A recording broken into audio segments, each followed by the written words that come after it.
Sami Hamdi, Assalamu alaikum wa rahmatullah, and welcome back to our studio in London. Wa alaikum warahmatullahi wabarakatuh. Thank you for having me.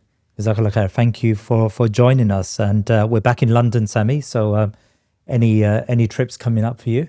Alhamdulillah, I think I'm going on the road again soon. California anytime soon? California, not anytime soon. I'll take a break a bit from the US while things go a bit wild over there. Yeah. Well, they're kidnapping presidents now from different countries and the like. Although there was a very interesting meme, just to start a bit lightly before getting to the deeper stuff. I saw this meme of a picture. It said, so they go in, they grab Maduro from Venezuela, they bring him to the US, ICE detains Maduro and deports him back to Venezuela. So, it'd be interesting to see what ICE does with Maduro in New York. But jokes aside, Yeah. it's, alhamdulillah, inshallah, on the road again. I had a good break and we'll see where it goes. Barakallah fiqh. Well, let's talk about that subject of Maduro, right? Because it's extraordinary.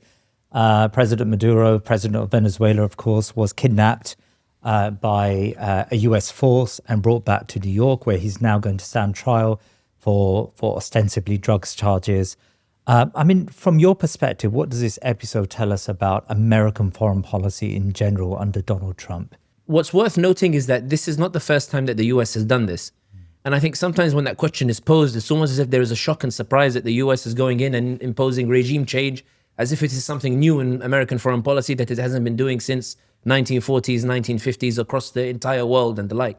In fact, in Venezuela itself, you remember, for example, that they kidnapped Chavez, who was the president beforehand, and then people took to the streets and they were forced to bring Chavez back, something that's not happening with Maduro in this case, because I think Maduro domestically didn't have that particular support. Even those who are opposed to what happened to Maduro are not doing it because they like Maduro. It's more about this idea of how do you hold on to this principle and the like. But I think that if we're looking at it in terms of geopolitics, I think that Marco Rubio, the Secretary of State, I think he epitomized the US view towards why they did what they did, which is that they're looking at this world now with this increasing competition from China and from the Russians. And Russia and China geographically may be far away, but Venezuela is very close. Venezuela has immense oil reserves, probably the biggest in the world. And there is a concern, particularly in Washington, and this isn't a Trump administration concern. This is also a Biden administration concern, an Obama administration concern, and Trump version 1 and beforehand as well. This idea that China and Russia cannot be allowed to play in the backyard of what Americans consider to be their own backyard.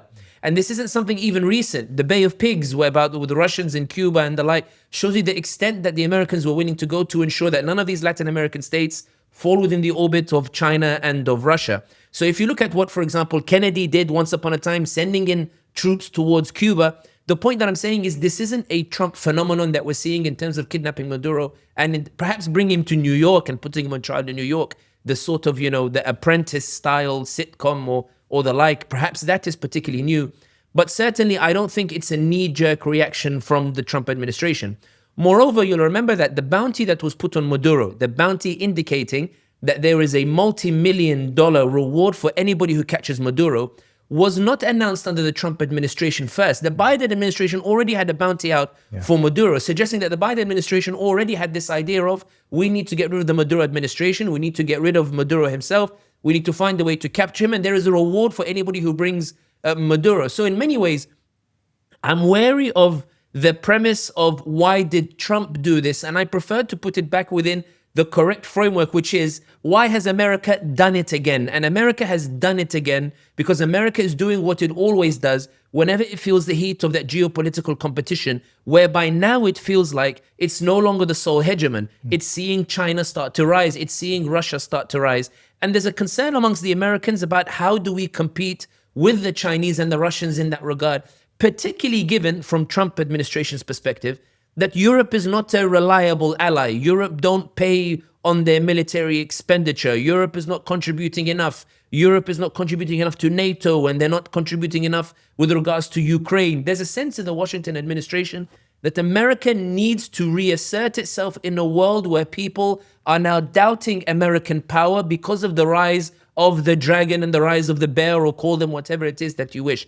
That's not saying that what Trump did is justified or legitimate. But I do think that the idea that somehow that the facade of this rules-based order collapsed as a result of what happened to Maduro. It collapsed on the Iraq War, it collapsed in Afghanistan, it collapsed in Operation Desert Storm, it collapsed in Bosnia, it collapsed in all these other different various wars.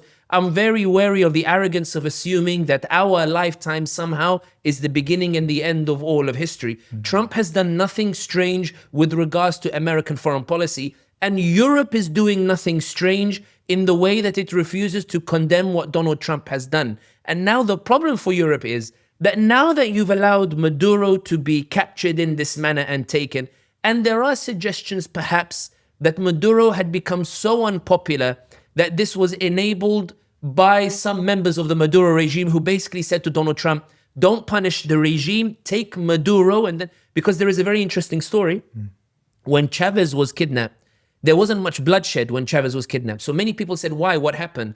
And the reports from inside indicate that Chavez actually told his team to stand down in order to avoid that bloodshed, and basically said, I can get myself back in a different way.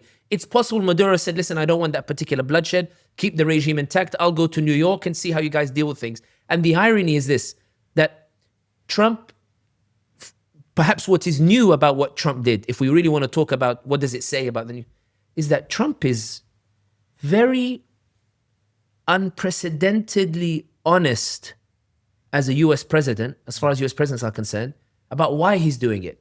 I mean, you think about the Iraq war, it was about saving the Iraqis from Saddam Hussein. Trump doesn't even play with this idea of saving Venezuelans. He goes, we gotta go in, we gotta get the oil, you know, it's all being very blunt about what he wants. We're taking control of it, the way they took control of Iraq and the way they took control of Afghanistan. We're bringing in American companies to benefit, they're gonna make a lot of money. And he's saying it bluntly, the same way they did in Iraq, the same way they did in... Trump is removing the pretense, and that's making the Western states uncomfortable, because when this was done before, they all agreed to pretend it was about international law. Trump doesn't even afford them the visage or the facade of being able to say it's international law. Okay. If Trump had said we're going in to rescue the Venezuelan people, then Keir Starmer, when he's interviewed by Laura Kunzberg and these others, he could have said we're there to rescue the Venezuelan people. The problem is, because he says it's about oil, Keir Starmer now is stuck because he can't say yes, we're with the Americans, because Trump has said we're going to exploit another country and we're going to colonize it. And he can't say that we're against it because Donald Trump will punish him and impose higher tariffs on the United Kingdom. So I think in this regard, certainly it's new. But the final point I'll make on this, is that what happened to Maduro doesn't just affect the US and Europe. Israel will be watching to see if this can be done to Ahmed al-Shara in Syria. China will be watching to see if it's something it can do in Taiwan. Russia will be seeing if it's something it can do in Kiev, particularly given that Trump wants that peace. Because now that there's nobody even pretending, forget they weren't upholding it before, now that there's no one even pretending that international law exists, there's nothing stopping Trump going to take Greenland. There's nothing stopping people now seizing different territories and arguing that if Trump did it so publicly for the reasons that he stated, then we can do it too. And that's what I think the danger is now, in that now that Trump has abandoned the pretense of international law and gone for hard power and is going to get away with it, then I think there are many people very eager to deploy that hard power. And now everything is gloves off. Okay, you say we shouldn't build Trump as an exception here. But of course, you and I have spoken over the last year or so about MAGA and the MAGA movement, the America First movement. And the whole idea behind MAGA was to not be interventionist, to focus on domestic policy, to not focus on international policy, on foreign policy.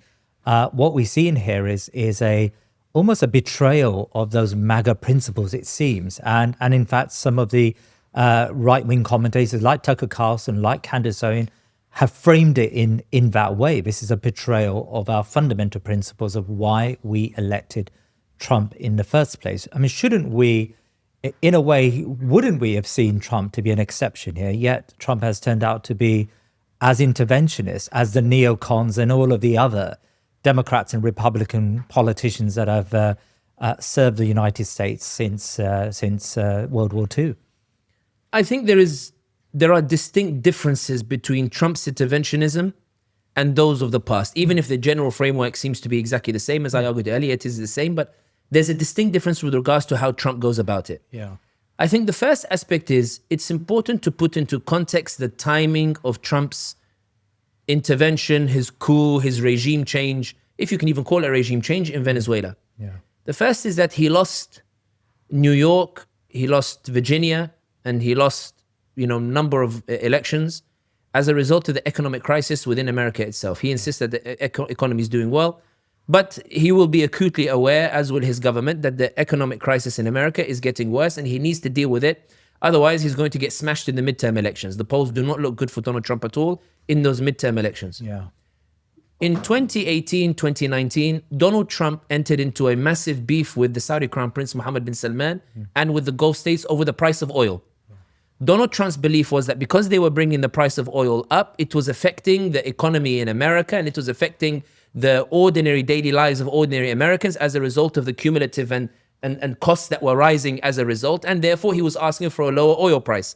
The Saudi Crown Prince and the other Gulf states said absolutely not, because they were worried about shale oil at the time that Trump was investing in the hope that the US would be self-sufficient from the Americans. So when he asked for a cut in production, the Saudis refused to cut production and instead actually tried to flood the market with oil to force the price so low so it wouldn't be profitable for anybody, so that Trump would be forced into backtracking. And Trump eventually made the deal with the Saudis and said, okay, fine, you don't cut production, I'll cut production instead. Something that's illegal in the US, but he found a loophole in the anti-monopoly law that exists in America. The point being here is, Trump's conclusion in 2018 was, if I bring down the oil price, I solve much of the economic woes that are in America. I solve the gas prices that the Americans are complaining about, and therefore I lower delivery costs because gas prices are... He sees oil as the center of how that economy actually works.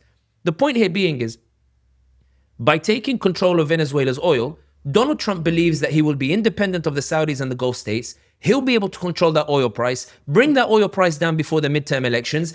People see a tangible change in the American economy. They say Donald Trump did it. I'm going to go and vote for Donald Trump.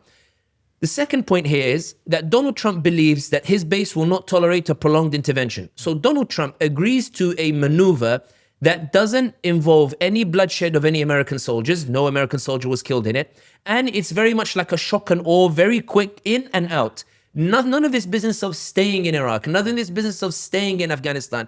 If it's going to be done, it has to be done in a way that maximizes the benefits of the Americans. And if I have to intervene, it has to be done in a way that's the least costly possible so that I can still claim to be an anti-interventionist. And I think Mearsheimer made a very similar point as well. I was watching one of his interviews where he made the point that Donald Trump's intervention is not like those before him, in the sense that he hates intervening and only intervenes when he's absolutely certain of the result and certain that he won't get bogged down into it. That's not to say that Trump is different from his predecessors, but it means that Trump's calculations are very different. Dick Cheney loved the idea of rebuilding the Iraqi state. Trump hates the idea of rebuilding Venezuela. Trump wants prices to go down in America so he can win the midterm elections, and he doesn't want to be bullied by international powers when it comes to the oil price, because he has no short-term solution for any of these economic problems. Yeah. And this is what brings me back to your point, even with regards to Greenland.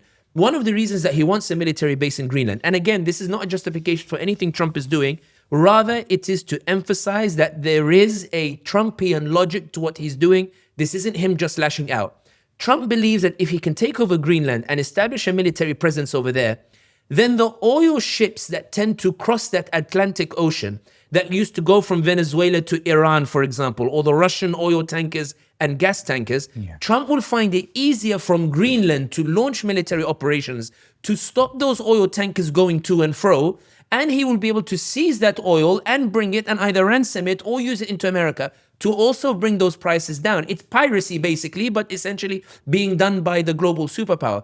The point is, there is a logic to what appears to be a madness. It's an illegal logic, certainly. It's wrong, certainly. But in the realms of geopolitics, there's a reason why Trump is doing it. And that's why I think that what Trump hopes is that with all of this stuff that he's done with Venezuela, by the time he gets to the midterm elections, he'll manage to bring the oil price and gas prices low enough to be able to temper the damage that he's expecting in the midterm elections, because he does not want to be a lame duck in the final 2 years. The final point worth mentioning here on this point is this. I don't think it's a coincidence that Netanyahu was with Donald Trump a couple of days before what happened to Maduro, because Netanyahu has openly stated that Venezuela is an open enemy. Venezuela has often been seen as a supporter of the Palestinian cause. Venezuela has been seen as a means through which there has been material support for the Palestinians, allegedly, according to what Netanyahu is saying. And Netanyahu, in the midst of the shift in public opinion, is trying to punish every single individual who has contributed to that shifting in public opinion, or who is deemed to be supporting those Palestinians, which is why I think it's ironic that Colombian president is also being threatened by Donald Trump. We see Netanyahu lobbying against Erdogan. We see Netanyahu lobbying in Europe against every pro-Palestinian organization, there's a sense, particularly on the part of Netanyahu, that in the midst of this popular perception that I'm getting weak, I need to smash everybody and let them know that Zionist power is supreme. And in the case of Maduro, he certainly made a point.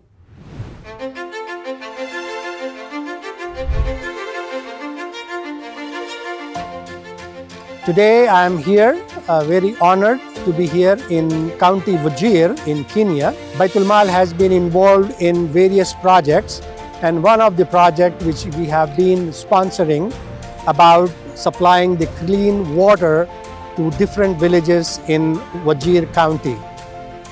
And as I see most of the families and children, they came here to collect this water, and looking at them, their smiling faces to get this precious commodity makes the Baitulmaal and its team very proud and happy. Thank you very much to be here.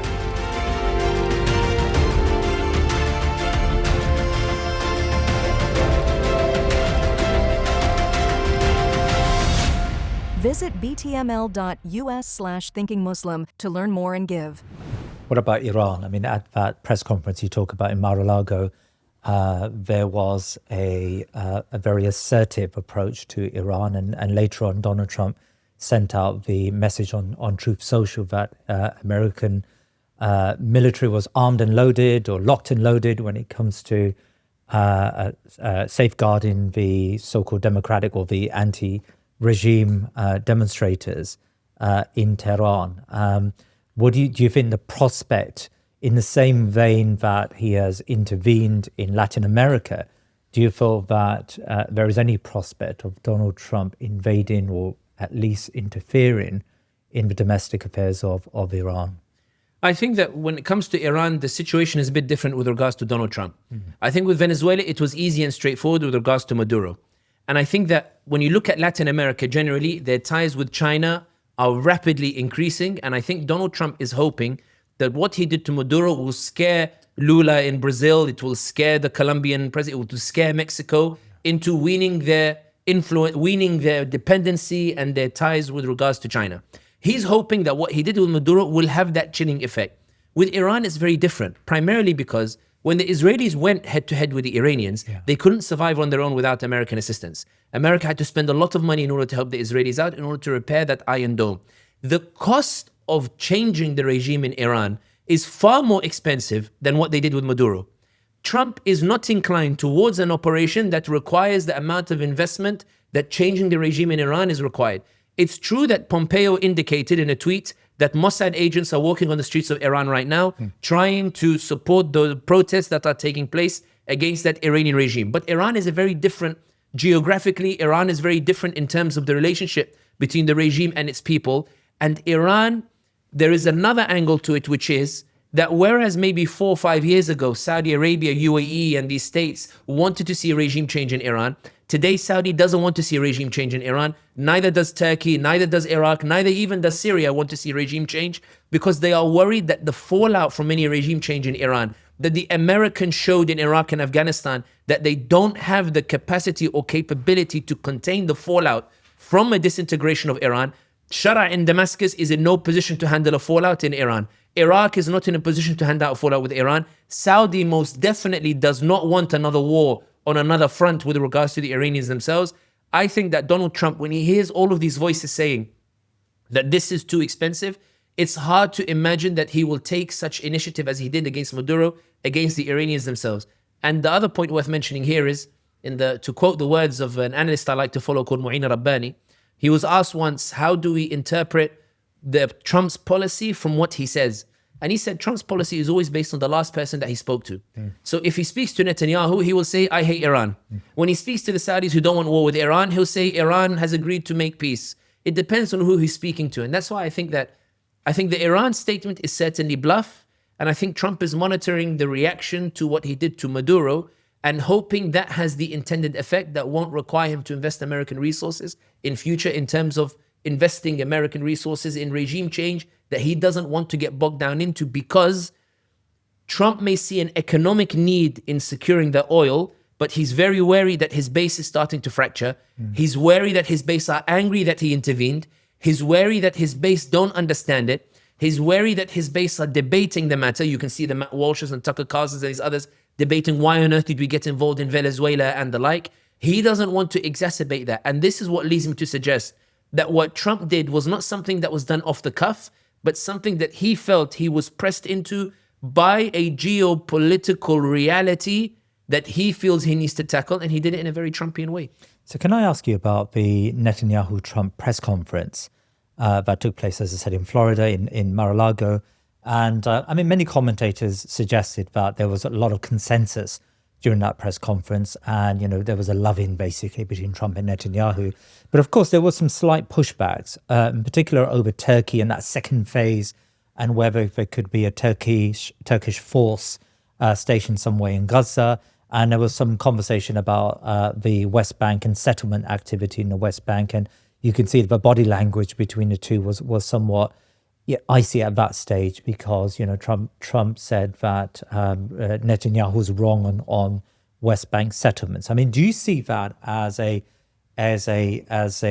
disalignment between the two sides, or I spoke to Daniel Levy about this, and his argument was that it's really just, it's minor, it's a superficial disagreement, and on most issues they are very firmly aligned. Like, how do you see that relationship, I suppose, between Trump and Netanyahu today? There is generally a maxim in terms of political leadership. It's a funny story. We'll start with this just to change the pace a bit. Ali Abdullah Saleh, who was the president of Yemen, was once asked by a Tunisian journalist, why don't you visit Tunisia? Like to come from time to time. And Ali Abdullah Saleh famously said, because we have no problems with Tunisia. He said, when you see a president flying to see a president, it means there's a problem that cannot be resolved over the phone. So you need to get on a plane and go and see that person face to face in order to resolve it. They've had 8 meetings, have they, in public or something? In the space of a year, Netanyahu has been to the US about 7-8 times.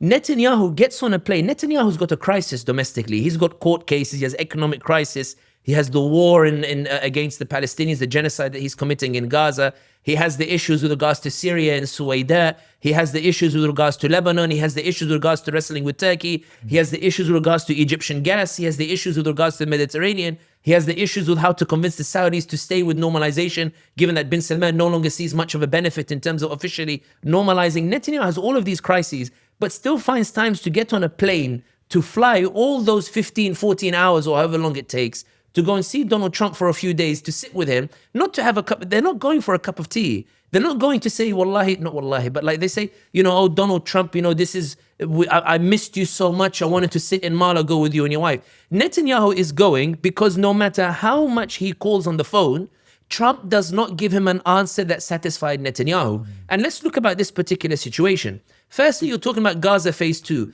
It is true that Gaza phase 2 is being stalled because the Israelis are bombing the Palestinians. They are breaking the ceasefire. They are killing the Palestinians, albeit at a lower intensity than before the so-called ceasefire. But certainly the Israelis are trying to provoke the Palestinians into giving a reason for Europe and the Americans to say, we need to break this ceasefire. There's a reason why Hamas refused to come out and say, we're going back to war. Hamas know Israelis are trying to provoke them into an escalation whereby, and you remember the incident when Israelis claimed there was an explosion in Rafah. And so they said the ceasefire is broken and they bombed Gaza. And the Americans responded and said, what do you mean explosion? We know it was you that did it. And the Israelis had to go back to the ceasefire within 24 hours. The reason why I say this is that Gaza phase 2 is stalled because the Israelis are unsure if Trump will allow them to break the ceasefire.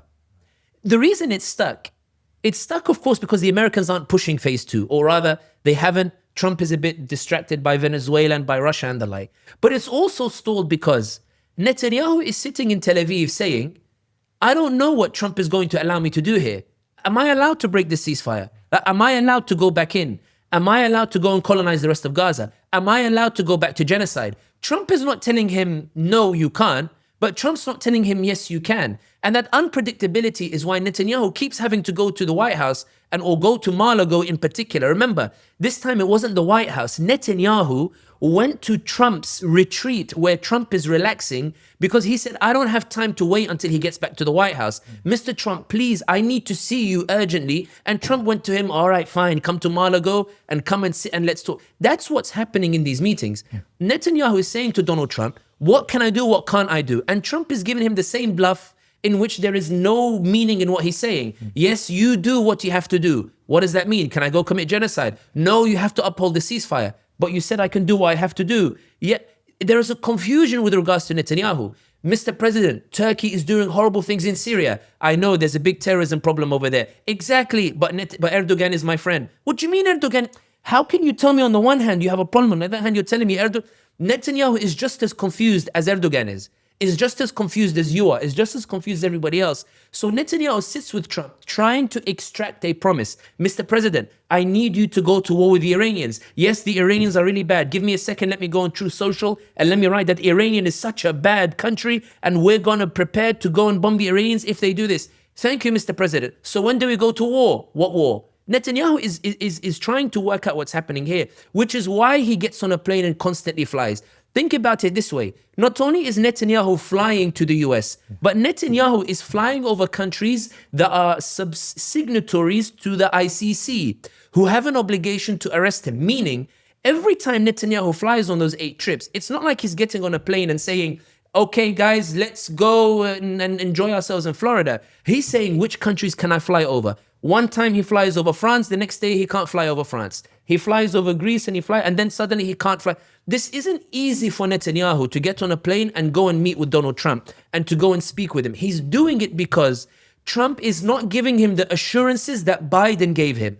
Biden told Netanyahu, you do what you have to do and I will give you a blank check for it.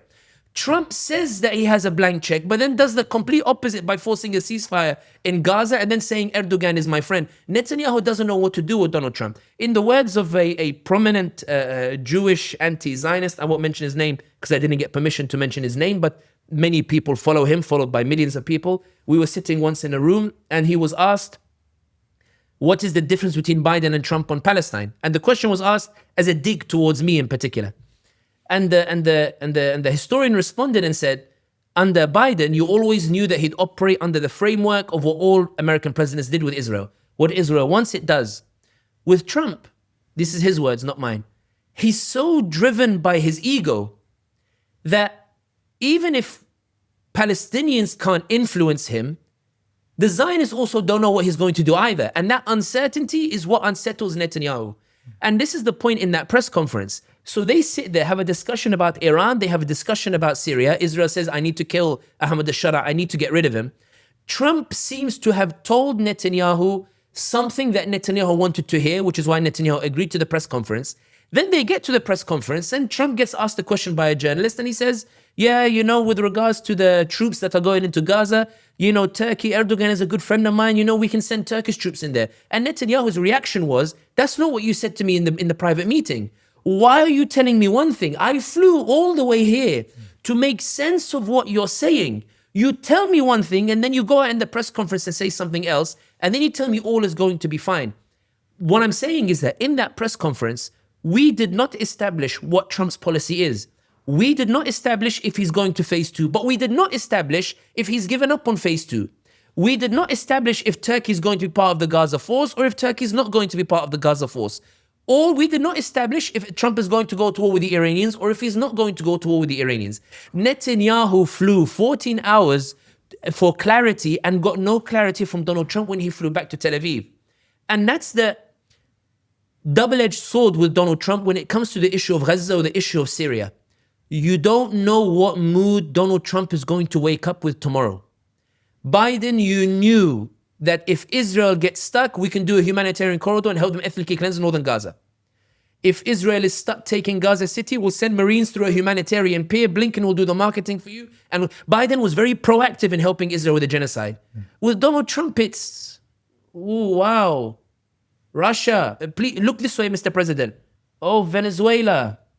Oh, Gaza. Okay, phase 2. Yes, phase 2. But I like Erdogan. No, Erdogan. It's like trying to, get Trump's attention on something. Netanyahu is struggling to do so. This should not be taken as necessarily a positive or a negative because it doesn't mean things are getting better. Yeah. And it doesn't mean that the situation in Palestine is getting better. What it means is the Zionists no longer are having their way in the way they once did, which leaves room for Erdogan and now potentially Mohammed bin Salman, now that he's fallen out with Mohammed bin Zayed, to go to Donald Trump and present a plan that the Israelis don't like, but then says to Trump, I can solve this issue for you very quickly, just implement it and go ahead and do it. The same way that I imagine Maduro's underlings said to Donald Trump, when they said, Mr. President, we don't want war, we don't want to fight with America, you can take Maduro, leave the regime intact, and we'll make sure that the oil flows to the US. Because think about it this way, and I won't go on too long about it. Donald Trump captures Maduro, takes him from Caracas and takes him to New York. That Nobel Peace Prize winner, that Venezuelan who won it, the Venezuelan opposition leader, she thinks that this means that Trump is going to go and install her. Yeah. So she's getting ready and her party is getting ready and everybody's saying, right, is this regime change? Then Donald Trump gets asked on Air Force One, Mr. President, when is she coming to Caracas? And he says, I don't think we'll be bringing her there. She doesn't have any power, no influence. You know, she's not even popular. Donald Trump is openly saying, I'm not handing over power to her. Then they say to Marco Rubio, so wait a minute, you didn't change the regime. You're going to be working with the Chavistas. And he says, we've spoken to them and they're telling us that they're willing to work with us and willing to abide by our conditions. The implication here being is Trump is not doing what anybody is expecting him to do. Trump essentially is, twisting and turning, and not even Netanyahu can make sense of what Trump is doing. What that means is, and I promise this is the point I finish on, in order to try to, if I had to summarize it in one sentence, we don't know what Trump is going to do tomorrow, but for the first time in a long time, neither do the Israelis. We don't know what Trump is going to do in Gaza tomorrow, but for the first time, neither do the Israelis. We don't know if Turkey is going to be able to save Gaza by sending in troops to prevent the Israelis from colonizing it. But for the first time, neither do the Israelis. This period of uncertainty that we're entering in is something that, if you're looking about it strictly from an amoral political perspective, is, as an analyst, you're thinking, this is perhaps better than the certainty of genocide that Biden kept promising in his support for Netanyahu.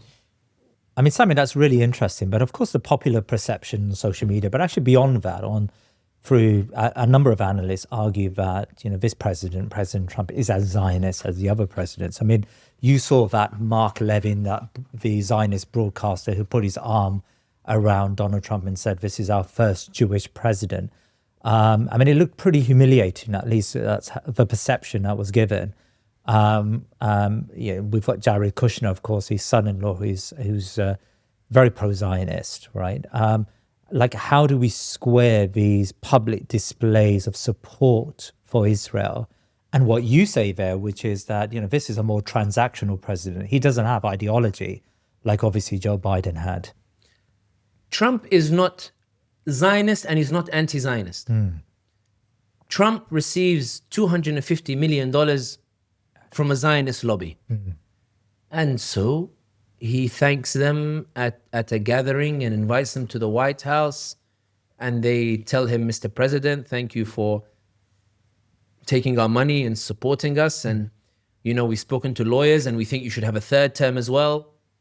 Mr. President, we know that the Qataris are whispering in your ear and telling you that they will give you hotels and that Eric Trump will get investments. Don't listen to the Qataris, Mr. President. Adelson can give you, more money than the Qataris can offer you, stick with us. And he says, I love you and I love the Qataris. No, but you love us more, don't you, Mr. President? Yes, of course, I love you more. Mr. President, we know that Erdogan, I get it. He stood with you when, they rigged the elections in, 2020 and, he remained your friend and he remained on good ties. But, Erdogan secretly dreams of being a sultan and taking over Jerusalem and the like. And Donald Trump says, but he does a really good job, of looking after Syria and, reducing American expenses in Syria. But Mr. President, we can cover the expenses. The Zionists can spend money to help you in it. Well, how much are we talking over here? Yeah, but I need to see. No, Mr. President, you love us even. That's the relationship. It's not that Trump, when I say Trump is a transactionist, it's who is the one lobbying with the greatest influence over Donald Trump. You think about it this way. The Zionists insisted that TikTok should be banned. And they got, under the Biden administration, they got the paper that says that TikTok needs to be banned. It just needed a signature of a US president. Biden lost the election or Harris lost the election before that signature could be put on the paper. Donald Trump comes to power. The Zionists sit there and they say he's going to ban it. Yes, he's going to ban TikTok. He's going to ban the means through which Americans are seeing the truth of Palestine. He's going to allow us to hoodwink the Americans again. We're going to shut off the means through which Americans are realizing the reality of what's happening in Palestine. That's caused the Americans to go from being pro-Israel to pro-Palestine. Trump sits there, looks at the paper and says, you know what? I'm not signing it. When the Zionists tell him, why are you not signing it? We lobbied, we gave money, we supported. AIPAC had your back. We hosted parties for you. We hosted fundraisers. Donald Trump actually went to a press conference, and when they told him, Mr. President, why didn't you sign it? Just to give an indication of the kind of president Donald Trump is. Mr. President, why didn't you sign the bill banning TikTok? Donald Trump didn't say because I think it affects American national interest, because it, a foreign policy issue, freedom of speech. Donald Trump says, and you can find it, it's on Google, you can find it. He says, when I was about to sign it, my son Barron walked into the office and says to me, Dad, are you really gonna ban TikTok? And I said, well, yeah. And he said, but why? It was so integral in helping you win the election. And I had never used TikTok before. My son Barron showed me how to use TikTok. And I realized it's actually a really cool product. I'm actually going to call the Chinese and say, let's go 50-50 on it. If you're a Zionist who spent $250 million on this man's campaign, and he refuses to ban TikTok, which is one of your main demands. Mitt Romney and Blinken sat in that conference, and Mitt Romney said that TikTok is becoming a problem, and Blinken said, which is why we're thinking of banning it, which is why we need to ban it, because according to Mitt Romney, there is one Israeli video, there are 30 Palestinian videos for every one Israeli video. So Blinken said we need to ban it, and the Zionist lobbied to ban it. Donald Trump says, I'm not going to ban it because my son Barron likes it. That's the kind of president Donald Trump is. Yeah. When they wanted to build the Riviera in Gaza and it became the main news, King Abdullah went to visit Donald Trump in a visit that he was slated for, but that I thought was a stroke of diplomatic genius. King Abdullah went to see Donald Trump, terrified that this Riviera will force Palestinians into Jordan, that will force protests, that will force regime change, that will see the fall of King Abdullah. And King Abdullah knew it was an existential crisis if Trump goes through with the Riviera. And Trump had said the day before, we're going to build it, it's going to be awesome, it's going to be... King Abdullah goes and meets with Donald Trump. He doesn't tell him, how dare you? King Abdullah says to him, Mr. President, we believe you're the man of peace. And Trump said, yes, I am the man of peace. Mr. President, we believe that you can solve what Sleepy Joe couldn't solve. Yes, he was stupid, Sleepy Joe. Mr. President, we all want to help you make this peace plan come to fruition. I like this. I like that you want to work with me. King Abdullah says, Mr. President, if you build this Riviera, these Palestinians will come, and our regimes that we want to help you with, we're going to collapse because of these Palestinian regimes. Then you'll have more extreme regimes, and they'll make your life even harder. Then you'll have to spend... And Donald Trump says, oh, I didn't consider this part. Then King Abdullah says, as a gesture, I'll take in 2,000 Palestinians who need urgent medical treatment to show you I'm serious about it. But Mr. President, we need a better plan. Trump goes out in the press conference and says, the day before he said we're building a Riviera, then he goes out with King Abdullah and says it was just an idea, but I'm going to see first what the other allies do. You spent $250 million as a Zionist on this president, demanding his loyalty, that he does everything that you say, and he ends up flip-flapping of a day just because a king came to him and told him, you're a man of peace who deserves a Nobel Peace Prize. That's the kind of president Donald Trump is. And this is the point. He's not a Zionist and he's not anti-Zionist. Donald Trump is with whoever can give him the best deal that makes him look the best. Give him a deal that makes him look like a peacemaker, he'll go for it. Syria, Ahmad al-Shara, this is a fine example I'll give, even though there are many examples you can give. Ahmad al-Shara comes to power, a man who once upon a time said, I am with Al-Qaeda. He goes and he gets into Damascus as a result of Turkey's relentless support and a sort of aligning of the stars with the defeat of Hezbollah in Lebanon on the part of the Israelis. And we talked about it in a different podcast. People can go back to it and find it on Thinking Muslim. Ahmad al-Shara gets into power, and the Israelis scream, as do Democrats and as do all other people say, that Al-Qaeda has won in Damascus. The Israelis, they say, this is a disaster for us that Ahmad al-Shara is in Damascus. We preferred Bashar al-Assad.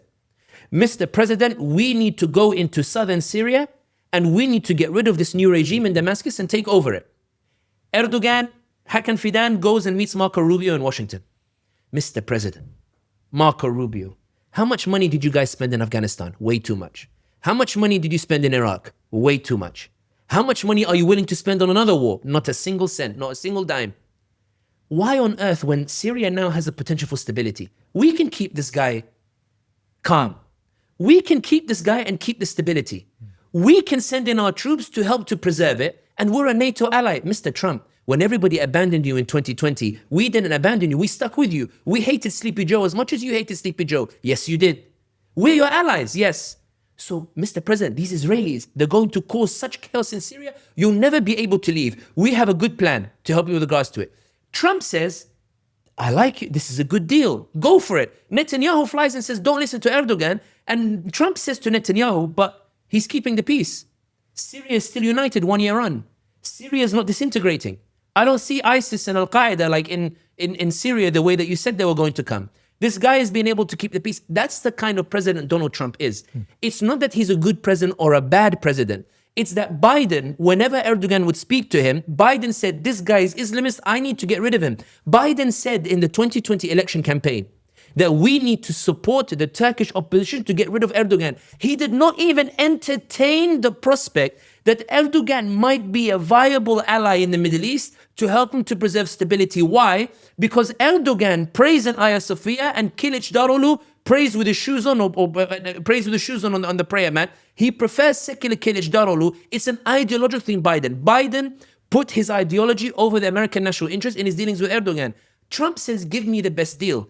And that, I'm not saying that this is an opportunity for good or the like. What I'm saying is that it means that no matter how much money you pour into Donald Trump, just as the UAE poured millions into Mohammed bin Salman, you offend him and he will destroy 10 years of UAE policy in Yemen in 5 days, the way that Mohammed bin Salman has done over the past week. You offend Donald Trump, he'll break all of that Zionist plan that you wanted to do in Gaza. One final example, I promise Jalal, final one. Trump presented a 21-point peace plan that was a horrible peace plan. But Erdogan understood Donald Trump. He understood that Donald Trump is not a stickler for details. Trump wants a plan that will help to keep the peace with regards to Gaza. So Erdogan and Qataris, they told the Palestinians, accept the 21-point peace plan. We can negotiate off. They said, but it involves disarmament, but it involves this. They said, trust us, we know Donald Trump. Donald Trump just wants stability and peace in the region. There's a difference between a just peace and an unjust peace. Ali Izzatbegovic in his book, Inescapable Questions, has a lengthy discussion about this in particular, about the just peace and unjust peace. Trump wants peace, even if it is unjust. But that's beside the point right now. When they accepted the deal, Israel was stunned. Why are they accepting this deal when it involves disarmament? Because they understood that Donald Trump later, when he was asked about disarmament, he said, we don't need to rush it. He goes, it's going to take time. We know it's going to take time. There's so much trouble. And the Israelis said, wait a minute, why are you guys speaking as if you're defending the Palestinians?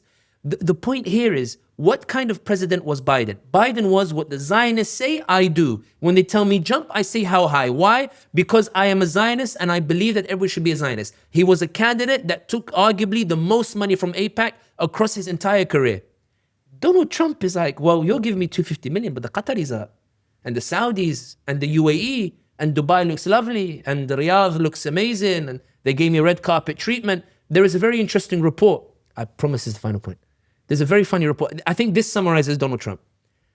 So when they were negotiating with the Taliban to withdraw from Afghanistan, right? So all of the American, neocons were saying, and the Democrats were saying, we shouldn't leave Afghanistan. We should stay there. We should keep colonizing it, etc.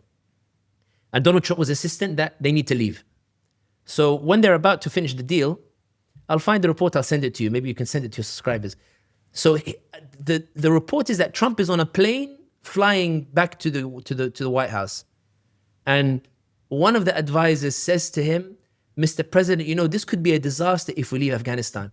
And Donald Trump apparently responded to him and said to him, but did you see the way they called me Your Excellency? That's the kind of president that you're dealing with. And that's why I think that it's not that I think Trump will be good for these issues. It's that there's something refreshing within this very dark world. Refreshing that the forces of evil in Tel Aviv are now just like us, uncertain about what's going to happen next. Give me that over the certainty that the previous regimes offered. Is there a way to understand the strategy of the Trump administration, even if there is a lack of a strategy? I mean, I'm referring maybe to the national security strategy that was published late last year, which looked at America's new relationship. He called it an America First foreign policy with the Western Hemisphere, with the Middle East, to shore up the dictators and the authoritarians, with China, with Russia, and there's a little bit about Africa. I mean, how can we understand Trump's foreign policy in a sort of joined up way? Or I get from the way you're describing Trump, it's day by day. There is really no central strategy here, despite what's put down on a piece of paper.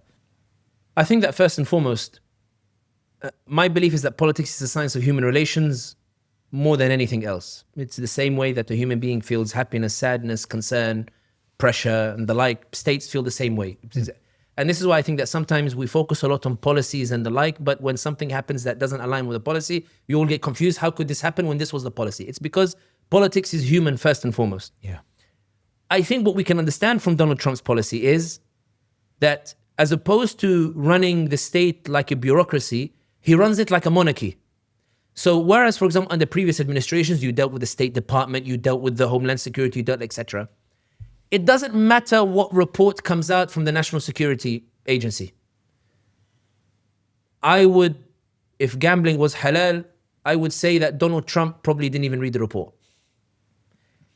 And I think that if somebody tried to implement the report, the way the Trump administration works is you fly to Malaga, the way Kanye West did, and others, and you tell Donald Trump that this is a tragedy, what's happening, and we know this is something you wouldn't do. And Donald Trump then orders a change in the report, or orders a change in personnel, or sacks a chief of staff, or sacks, this advisor here and there, and brings somebody else in a very way that kings used to do in the past. I think that Donald Trump's policy is governed by establishing a very clear interest for the Americans. Show me the benefit for me here. I don't buy the assumption that Donald Trump is necessarily a fool.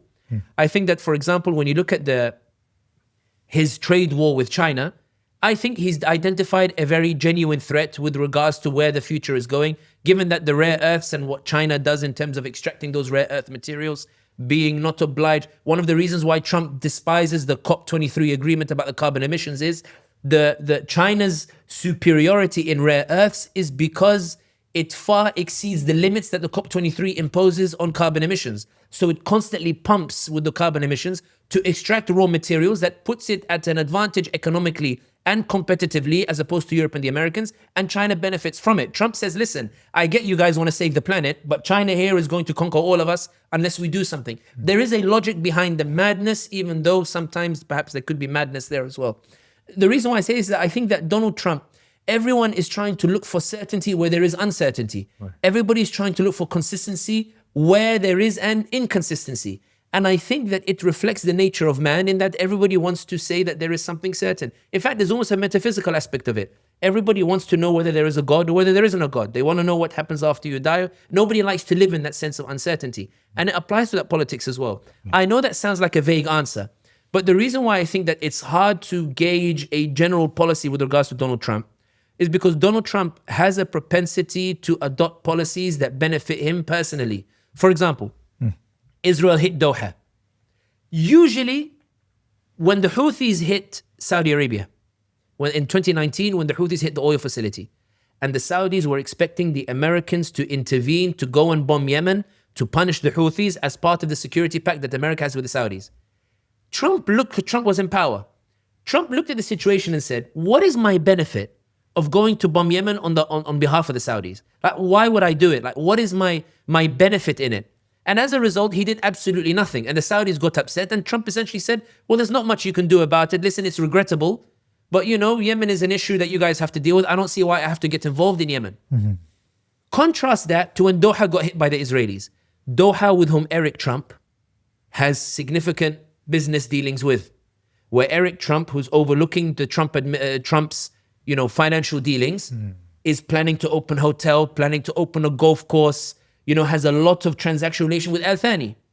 Trump immediately goes to the Israelis and tells them, listen, not only what you did was wrong, I want you to call the Qatari Emir and I want you to apologize to him. And not only that, because you're getting out of hand, I'm going to go and start pushing for a ceasefire as well. It's what made Trump move with Qatar in a way he did not move with Saudi Arabia.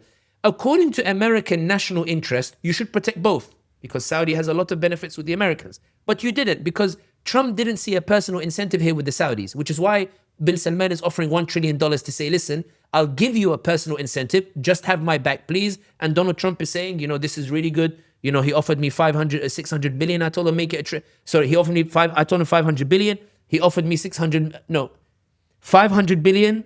I said to him, he said, I'll give you 600 billion. Then he made it 1 trillion. Something like that. Was it 5, 6? Anyway, that's irrelevant. The point is bin Salman saying, if I give him a personal interest, then he'll look after me. How do you, if you're a political science student who's been taught that politics is all about isms and the constructivism and this ism and this where does Trump fit into it? Trump only makes sense if you appreciate that politics is human and that he makes decisions based on that. The Epstein files made him go from this direction to the other direction, made him fall out with Marjorie Taylor Greene, who was his most important ally. That's not something with regards to policy. That's a very personal thing. And I think that's the advantage that Erdogan has over Netanyahu.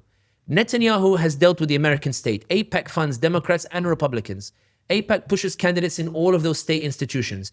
AIPAC pushes officials in the State Department, in the National Security Association, in all these other different places, in the Department of Homeland Security. But dealing with a character that can trump all of those institutional bases, that's the advantage that Erdogan has. Erdogan doesn't need to lobby state institutions the way he had to do under Biden or Obama and the like. You can go straight to the king in Malaga and you can flip all of that policy. Do you want to call it Trumpism? Maybe that's what universities will call it in future in order to get more fees extort more fees from students. Bienvenue sur The Thinking Muslim. C'est un plaisir de vous avoir parmi nous. Assalamu alaikum wa rahmatullah wa ahlan bik fi barnamij al-Muslim al-Mufakkir. The Thinking Muslim में आपको दोबारा खुशामदीद कहते हैं. मैं आपका आज हमारे साथ होने पर शुक्रगुजार हूँ. I've got some really exciting news for you. My guests and I now speak Urdu, Arabic and French, with the help of AI, of course. We aim to reach a larger audience and hope to dub our archive and new programs into these languages. I need you to subscribe to these channels and help spread the word. If you want to help this project, please consider making a donation or becoming a member. Can we turn to Saudi-UAE tensions in Yemen, and in particular in southern Yemen? Now, as we speak, Saudi forces are bombing positions in the SDC-controlled region of Yemen. This is a region that the UAE has in effect set up with its proxy forces. And over the last couple of weeks, there have been some really overt tension, I suppose, between the Saudis and the UAE. There was a bombing of supply lines at a port in Yemen, and we've seen stronger language coming from the Saudis towards the UAE.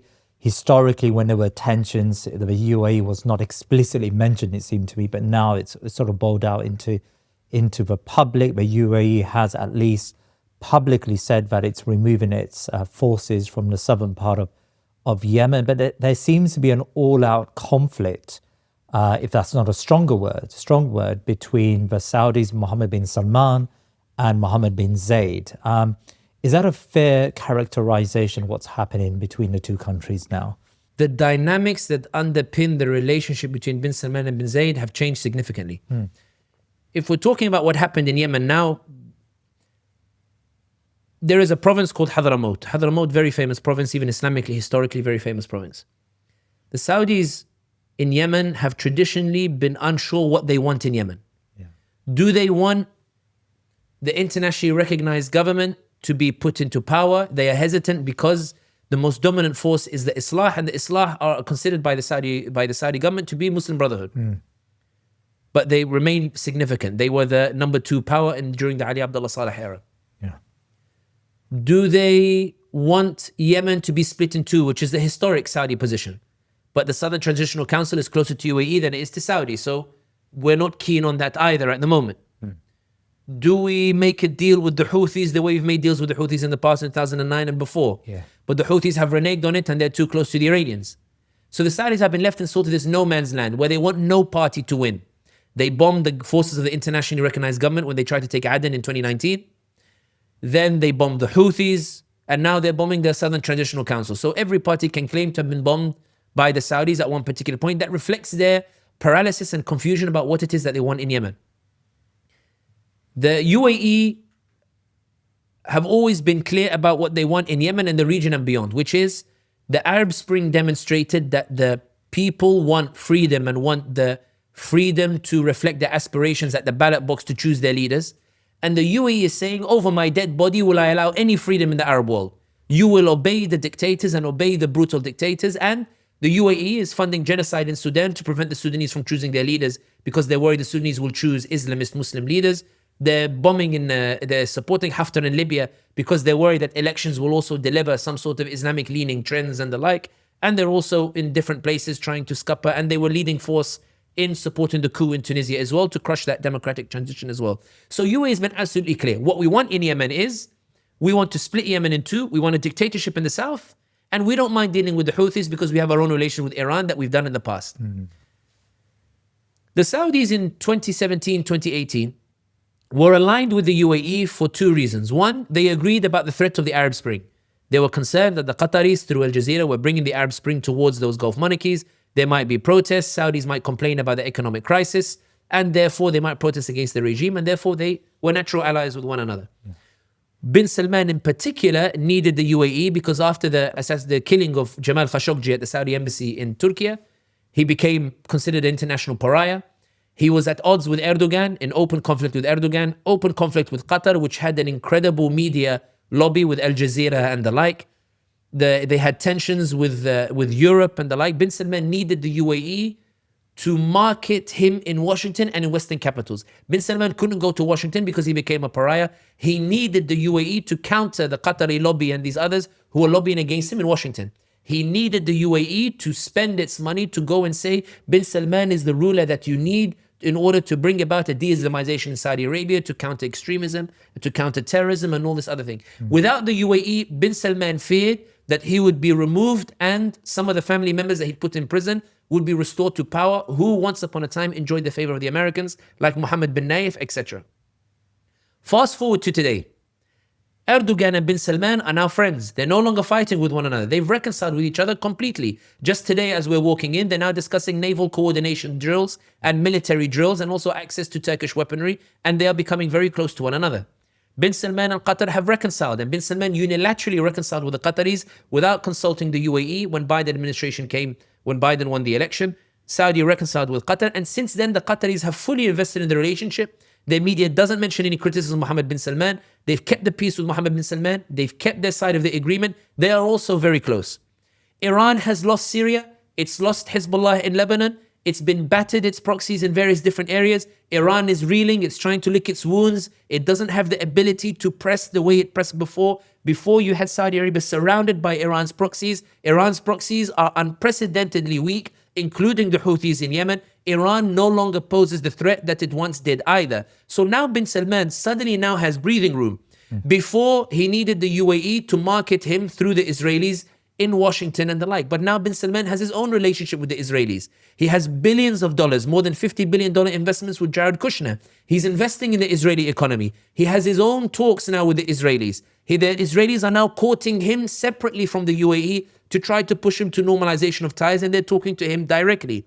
More importantly, Bin Salman can now go to Washington again because Donald Trump is in power. With his recent visit that he did a month ago or 2 months ago, he's now back in Washington. He's being rehabilitated, between quotation marks, being welcomed by the US president. He's being greeted by these world powers again. Bin Salman is no longer as dependent on the UAE as he once was. Meaning, when it comes now to Yemen, Bin Salman, the STC tried to take Hadramaut in 2023. The STC, the Southern Transitional Council, are the remnants or those who believe that Yemen should be split into two again. It was split into two before, then it united and became one country. Now they want to split it again. The Southern Transitional Council took advantage of Saudi's uncertainty about what it wanted to achieve, and it was armed and equipped by the UAE.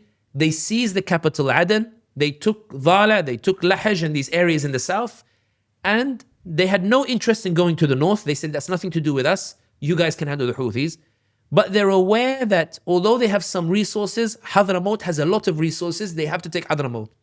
In 2023, they tried to take Hadramaut. The Saudis feared that if they take Hadramaut, they will declare a separate state and they are not ready to handle a separate state. Moreover, Saudi wants an oil pipeline that goes through Hadramaut to the port of Mukalla, and from Mukalla, it helps to bypass any issues in the Red Sea. It can go through Yemen and it can go. So if the Hormuz is blocked, and if the Red Sea, the Bab al-Mandab is blocked on the Red Sea, where you have Djibouti and Somaliland and these areas, if Hormuz were Oman and Iran, if Iran blocks Hormuz, and you have the Red Sea here which is blocked, at least you can send the oil through Hadramaut down to Mukalla, and you're able to get into the Red Sea, you're able to get out. So Saudi said, I don't want the STC taking this area. I have my own allies, my own parties that I back. They're in charge of Hadramaut. Don't touch them. The southern separatists, encouraged by Abu Dhabi, said, don't listen to bin Salman. Go towards Hadramaut, believing that bin Salman wouldn't say no to the UAE. When they got towards Hadramaut, started taking areas, bin Salman responded aggressively by setting up a unit that was called Dir al-Watan. Dir al-Watan means National Shield.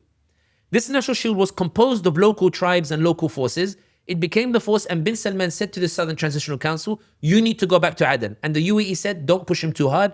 Go back to Aden, we'll take another opportunity. The UAE now, given the impunity that it enjoys in Sudan, the impunity it enjoys in Libya, the impunity it's been enjoying following its normalization of ties with the Israelis, the impunity in the way that it secured the port of Berbera in Somaliland, the way that it is now seeing its ambition of controlling those Red Sea ports by making deals with Ethiopia and making deals with Eritrea, and now competing in Somalia with the Turks, and now believing itself to be this Venice-esque power that is now the supreme power in the region. The UAE believed there was nothing bin Salman could do. Now let's force the separation and finally rewrite the map as we wish. So the UAE encouraged the southern separatists and said, now's your time, go for Hadramaut and go and take it.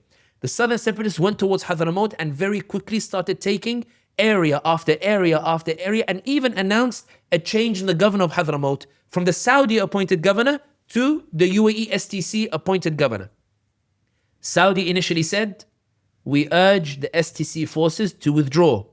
Then it was, we urge the powers behind STC to restrain them.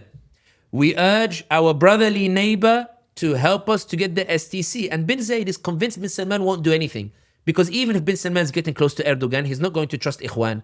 He's not going to trust the Qataris and the like. Then, surprising everybody, including the Yemenis, bin Salman bombs the areas around the STC troops, killing none of them, telling them, I will bomb you, back off and go back to Aden. I'm not against you, but this is a red line, back off. The Emirati said he's bluffing. Go. They went into Hadramaut, and then the statement came out calling UAE out directly. Then bin Salman bombed the Mukalla port, bombed 2 ships there that he said openly, or the Saudi statement said, UAE was sending weapons. And then Saudi media flipped overnight. Suddenly, UAE is the exporter of radicalism. Everything it accused Iran of Iran supporting proxies, the same language was now being applied to the UAE. The UAE, believing itself greater than Saudi Arabia, believing that bin Salman was weak, responded and started accusing bin Salman of being pro-Ikhwan, pro-Al-Qaeda, terrorist, etc. and the like. And now the media started going against one another because the UAE pundits and UAE believed that on the ground we're stronger than Saudi. Bin Salman might bomb, but our proxies are stronger. The proof is that after Saudi bombed Mukalla, the leader of the Southern Transitional Council, the leader of Southern Separatists, went on television and said, we announce a constitutional declaration. In 2 years, we're going to hold a referendum and we're going to have a separate state. Essentially, the UAE was saying to Saudi, in Arabic, we have a word, toz, which means go to hell. They were saying to the Saudis, forget you. I'm not interested in what you say. Toz fiq. We're going to do an individual separate state and there's nothing you can do about it. The UAE had made the statement that we're withdrawing, but the UAE said we'll withdraw, so we'll give the, sort of a public, bait, but our proxies can announce independence. As soon as the STC announced it, Saudi Arabia began bombing the STC directly. And then the Saudis said, listen, we're going to give a chance to the Southern Transitional Council. Because again, Saudi doesn't know what it wants. Do we want the Houthis? Do we want the Islah? Do we want the internationally recognized government? Do we want STC? Saudi hasn't decided what it wants in Yemen. What it knows that it doesn't want one party to be supreme yet until it decides what it wants to do. So Saudi says to the Southern Transitional Council, I'm holding a meeting in Riyadh I want you all, every party, to attend this meeting in Riyadh. This was 2 days ago from the time of this recording. The head of the STC, Aidarus al-Zubaydi, understands what's going to happen to him at this meeting in Riyadh. Because when the Saudis were concerned about the internationally recognized government, they invited the internationally recognized government to Riyadh and then put the president under house arrest. And then forced him to abdicate in favor of a presidential council. When Saad al-Hariri failed the Saudis in Lebanon, the Saudis invited Saad al-Hariri to Riyadh and they put him under house arrest. Lavish house arrest, but they put him under house arrest. Aidarus al-Zubaydi, when he refused in 2021 or 2020 to sign the Riyadh agreement, the Saudis had put him under house arrest for 4 months in Riyadh until he signed the agreement and they allowed him to go home. Aidarus al-Zubaydi knew if he goes to Riyadh, most likely he's going to be in prison. But he can't say no to the Saudi invitation. Why? Because if he says no to the Saudi invitation, he invites the Saudi aggression against the Southern Transitional Council. So Aidarus al-Zubaydi tries to hold the stick from the middle. Aidarus al-Zubaydi says he's supposed to board the plane. He says, I won't go, but I'll send a 50-man delegation to go to Riyadh. But simultaneously, he starts moving his forces to Dhala to form a front to prevent the Saudi-backed forces of the National Shield from coming towards Aden, because bin Salman now wants to assert himself in Aden. So they're coming down towards Aden. He lines up here. The Saudis are so furious with this, they start bombing Dhala and they start bombing the Southern Transitional Council forces. Before walking in here, Hani bin Brik and these other like STC individuals based in Abu Dhabi are now accusing Saudi Arabia of treachery. They're accusing Saudi Arabia of having betrayed the cause. But UAE pundits are alternating between attacking the Saudis and between saying UAE is withdrawing, you guys can handle it, we're going to leave a vacuum in that regard. But this has been nothing short of an extraordinary reversal from the UAE. UAE has seen 10 years of construction of a proxy in Yemen undone in 5 days by Mohammed bin Salman. UAE has seen a 10-year project in Yemen collapse in 5 days by the whims of Mohammed bin Salman. UAE overreached against Mohammed bin Salman, and with one stroke of a hand, he has essentially removed that UAE influence, and now his forces are bearing down in Aden. And just before entering, it seems a statement has been made that a curfew is now imposed in Aden, and some of Aidarus's forces are handing over their weapons, fearing a Saudi Arabia onslaught in that regard. This divorce between Saudi Arabia and the UAE has repercussions elsewhere. It remains unclear whether this will spill over into Somalia, Somaliland, with a spillover with the relation with Turkey and the like. Erdogan certainly seems excited by this prospect in terms of pushing, as does probably most of the region, including Egypt. Because that's a question I want to ask, if I may. Does this show, I mean, it's pretty impressive, you know, in inverted commas, and we don't normally say that about Mohammed bin Salman, but there's some impressive sort of strategic thinking here about Yemen. I'm not saying it's a positive thing, but it's impressive from a foreign policy perspective. But does this show a tactical shift on behalf of MBS, a realignment possibly in the Middle East? Of course, the UAE has been the most problematic state, especially when it comes to relationships with Israel in the Middle East. Or do you feel that it's less tactical, it's less long-term? You know, it is very much about Yemen and about overreach at this moment by the MBZ, by UAE. In 2021, when UAE normalized with the Israelis, Abdul Khaliq Abdullah, who is a prominent academic based in the UAE, who people tend to consider the unofficial spokesman of the UAE government, said that this normalization will change the geopolitical dynamics in the region, indicating it will come at the expense of Saudi Arabia, which sees itself as a big brother. It's important to understand why Mohammed bin Zayed supported Mohammed bin Salman. Put yourself in bin Zayed's position. Bin Zayed rules a small state of 7 or 8 emirates, the United Arab Emirates. Historically, Saudi, because of its geographic size, because of its wealth, because of its oil, what Saudi says goes. Yes, the smaller states have a say. Saudi Arabia has that Bedouin tradition of hearing everybody's opinion. But ultimately, if Saudi wants to have something done, Saudi has its way. For an ambitious prince like Mohammed bin Zayed, especially after the Arab Spring, it's unacceptable that Saudi Arabia should have that kind of weight. So bin Zayed's gamble on bin Salman was not that bin Salman would build a strong Saudi, but that bin Salman would be so incompetent, he would break the power of Saudi Arabia that Saudi Arabia used to leverage against the smaller states. that Mohammed bin Nayef would be problematic because you'd have an independent Saudi that wouldn't necessarily care about what UAE considers and would expect UAE to follow, the idea of the big brother. There is just to give you an anecdote, even though they're bad forms. Back when I could go to Saudi, I went to visit How long ago was that? this is like 2012, 2013, I can't remember. But anyway. It seems like you may be going to Saudi soon, inshallah. If Mohammed bin Salman has... Only Allah knows. Allah will know when I'm his guest, inshallah. But anyway, Inshallah. so I was in Riyadh and a representative from one of the ministries was showing me around and he took me to the King Abdulaziz Museum. I've told the story in the Raving in Riyadh podcast, but now, mashallah, you have much more followers. We'll repeat the story. So That's taking me back, Raven Riyadh. So we went to the King Abdulaziz Museum in Riyadh. So my host, he takes me. So my host is this former, like colonel, sergeant, very So we get to this picture and there is a picture and he tells me, Ya Sami, shuf, look. So I look, it's a picture of King Abdulaziz with the then Emir of Bahrain.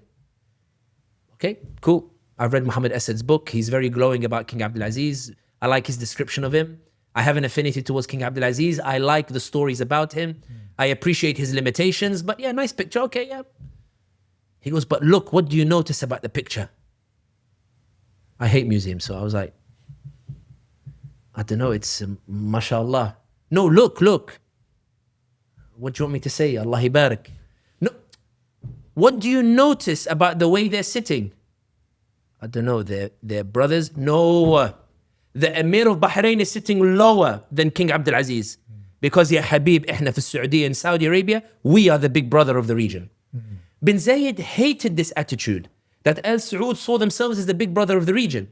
So Bin Zayed's gamble on Bin Salman was, if I put this video game playing young prince who's ambitious, has little vision and put him on top, he'll smash the family for me, and because I'm the mentor, we'll be equals, and possibly even I'll be on top, because the only way he can maintain power, given he's not in the line of succession, is he will need to trample on the family, he'll need external support, he has problems with Qatar, he has problems with Turkey, I'm the only source he will have, I will be able to run Saudi Arabia by proxy. Bin Salman was never supposed to rebel against the mentor. And this is the reason why I make this point, in that the UAE now doesn't know what to do with Mohammed bin Salman. Do we counter him? Do we have the leverage to counter Mohammed bin Salman? Because he just met with Donald Trump. He's going to give him $1 trillion. He's got good ties with Jared Kushner. His ties with the Israelis is relatively decent. But even the Saudis are now attacking the UAE. And bin Salman, because he's a pragmatist, might even put hands with Erdogan and with the Qataris. There's a very interesting Saudi account that said we should know now the reality of the UAE.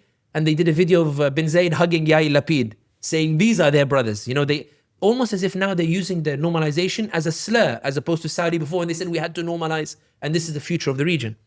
The reason why I'm making this particular point is how far bin Salman goes remains to be seen, because bin Salman's entire reign has been about putting out fires and navigating fires. Bin Salman hasn't had the space to pursue a particular vision. Vision 2030 is not going very well. He's not getting the investment that he wants. He's been wrestling with the UAE. UAE has even been trying to take land from the Saudis in terms of redrawing the maps and the way it tries to take Musandam from Oman as well. The Saudi Crown Prince Mohammed bin Salman, if you put yourself in his position, UAE lobbied for international recognition and they got it for you. UAE lobbied for or helped to facilitate your ties with the Israelis, which helped you in the Khashoggi affair. UAE helped to market you as this visionary young prince. And certainly some people now, because you're bringing Nicki Minaj and Cardi B and these others, Nicki Minaj refused the invitation, but I think Cardi B was there recently, and Iggy Azalea and these others. No, I don't follow it so closely. In any case, he introduced them to me. But anyway, because now I'm being seen as somebody who's new, and Turki Al Sheikh is helping me with that, the head of the entertainment authority. But do I really want to put my hand with Erdogan, who has very Islamist tendencies that my population resonate with? And I go back to square one, which is the whole problem with the Arab Spring was that everybody who said Islam should be political and should play a role in politics resonated with the Saudi population that might give them aspirations to get rid of me as a crown prince and implement somebody else. Do I really put my hand with Erdogan? Do I really put my hand with the Qataris, who only made peace with me after they had suffered reversals in Egypt and Tunisia and these other places as well? So am I going to go from the UAE and go towards Turkey and the Qataris? Is there a way I can forge my own path like over here? And if I forge my own path, what does that mean? I still don't know what I want in Yemen. I still don't know how to handle Iraq. The Iranian proxies are still there. Iran may be weak now, but I still don't know what to do with that in that regard. Ahmad al-Shara', I don't know what to make of him. The Israelis could kidnap him the way that they kidnapped Maduro, and I could be back to square one. And what do I do with regards to Syria? Bin Salman still hasn't decided exactly what he wants to do in that regard. And I think that confusion is what remains to be seen, whether he will make up with the UAE again, or whether this is the start of genuinely a change in Mohammed bin Salman, whereby he says, you know what, now I'm in a better position. Let me actually see how far I can go with this. And I think, if I'm being brutally honest, the Arab Muslim world and beyond are desperately hoping that this is a permanent divorce and that bin Salman somehow can alter his course and go towards a different trajectory.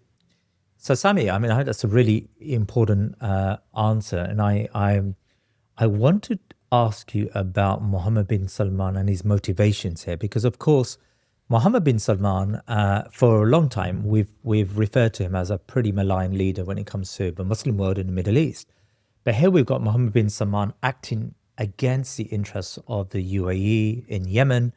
And I suppose my question is, to what extent is this a realignment of Mohammed bin Salman? To what extent has Mohammed bin Salman moved away from the sort of the previous self and now engaging with Turkey and Qatar and engaging with forces that may be a little bit better aligned in the Middle East than previously? I suppose, is there a reassessment we need to make at this stage of MBS? Because of course, MBZ has acted in a very malign way in the Middle East until now, and in particular in Sudan. So how should we understand bin Salman's move here? So I think in this context, when you look at the way that Mohammed bin Salman now is so deeply offended by the UAE and now has the breathing space to be able to say, I don't need the UAE like I used to. I'm not this incompetent prince that you thought that I was. I'm not your proxy in Riyadh to destroy the kingdom or to make it some sort of, 8th or 9th emirate of the United Arab Emirates.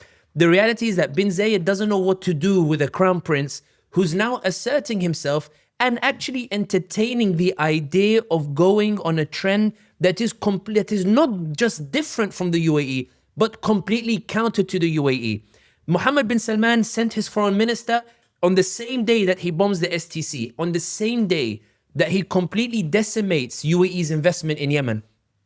The Saudi Crown Prince sends his foreign minister to Marco Rubio in Washington to sit with Marco Rubio and, in my opinion, to explain to Marco Rubio that the threat now in the region is the United Arab Emirates. Wow. This Abu Dhabi capital, this Mohammed bin Zayed, is starting to cause issues that you need to pay attention to. And remember, the reason why Marco Rubio is so significant is because Marco Rubio is the individual in Congress who's been coming out, the Secretary of State of the State Department, he's the one coming out in Congress who's been openly mentioning about the UAE and the crimes that the UAE is doing in Sudan, implying that the Americans are aware of what's happening, and perhaps the only thing preventing an American intervention against the UAE may well be the Israelis and the normalization that they have with the UAE. For Faisal bin Farhan to meet Marco Rubio, the foreign minister of Saudi Arabia, is almost as if the Saudi Crown Prince Mohammed bin Salman wants to present his complaints about the UAE to Washington before the UAE can go to Tel Aviv and ask Tel Aviv to lobby against Mohammed bin Salman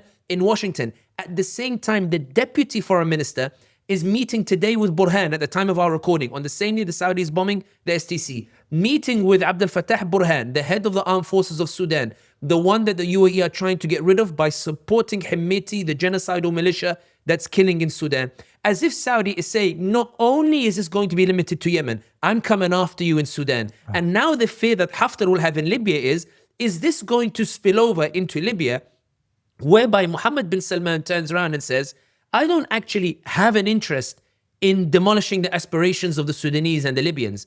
This was something that I did with the UAE. It made sense at the time, but times are now different.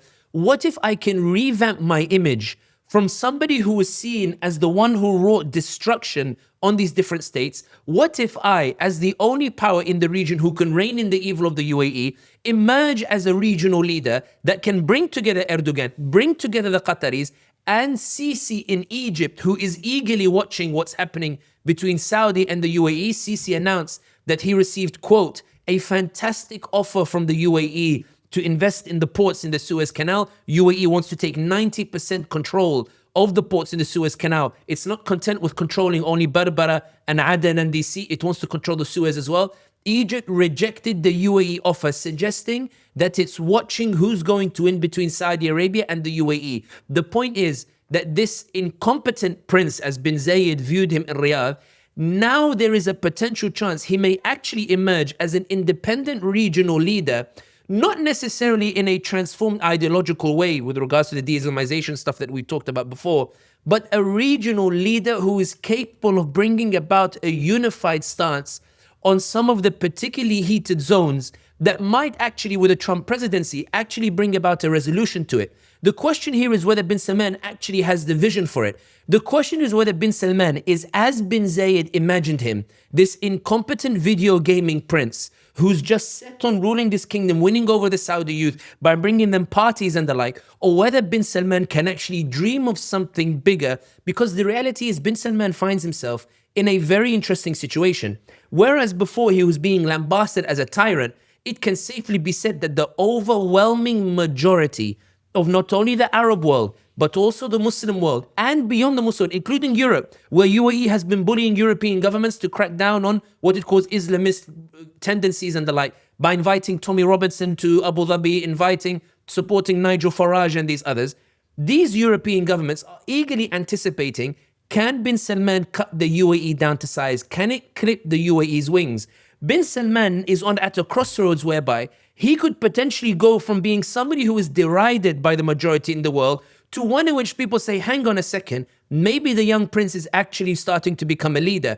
It remains to be seen whether bin Salman actually adapts that road. But what is certain is that Ankara, Cairo, and Doha are all gently pushing Mohammed bin Salman, telling him, yeah, bin Salman, you don't need to be a puppet of the UAE. Yeah, bin Salman, you don't need to fight all these Islamic tendencies the way the UAE is fighting. Yeah, bin Salman, there is a scenario where you transform your image from the one who killed Khashoggi to the hero of the Arab and Muslim world by cutting the head of the snake in Abu Dhabi, whereby you bring peace in Sudan where UAE has committed genocide, you bring peace in Libya where UAE has funded a warlord to split the country into two, where you bring peace in Yemen where the UAE has tried to divide it into two, and where you actually managed to bring a security infrastructure between Turkey, Pakistan and Saudi Arabia. Because the other dynamic here is this. Saudi Crown Prince Mohammed bin Salman has been trying to get state-of-the-art weapons from the Americans and the Israelis. The Israelis have been saying to him, we don't trust the Saudi Crown Prince with that kind of weapons and technology. When bin Salman tried to go to China, the US bullied bin Salman into cancelling those relations with China or those weapons transfer with regards to China. So he went to Pakistan and said to Pakistan, I want some of that technology that you used against those Indian planes. And now with Erdogan offering the advanced technology with those remote fighter jets that Erdogan has built as well, it may well be that bin Salman, who's come up against the wall in the weapons technology from the US, who the Israelis are bullying him and demanding that he normalize before they give him technology transfer, who now finds the Israelis, Eddie Cohen on Twitter, calling Saudi Arabia treacherous for going against the UAE, bin Salman is at a crossroads whereby he has the chance to say that all the stuff I did before didn't benefit me anything. In the end, the UAE actually thought it was greater than me. Maybe now I should try a different way. And it may well be that a population that despises bin Salman for what he did over the past 7 years may well remember him as the hero who finally crushed the UAE's satanic influence that demolished so many Muslim countries just because the UAE believed that the populations don't deserve freedom. They are destined instead only to obey a dictatorship. Wow. I mean, alhamdulillah, we've been doing this for the last 3 years and a bit. And I've never really had an answer that has been so amazed. I've been so amazed by. I mean, you know, how do we understand what may happen in the coming years? Because of course, until now, we've just looked at MBS in the same light. You know, we've seen MBS and MBZ as two sides of the same rotten coin. How do we understand these turn of events, Sami? Like, what is it that explains? I'm not talking about the politics now. I'm talking about sort of from the metaphysical that we always come back to on this show. How do we understand these turn of events, Sami? I think there's always been a misunderstanding of the idea of obey the ruler that people used in order for people to obey a ruler no matter what he does. The Muslim, when he sees something evil, says this is evil, it should stop. But when he sees something that brings benefits to the ummah, he says, Ahsant, this is good, you should do it. And you will have the backing of people whenever you pursue the correct path and a path that brings good to this ummah.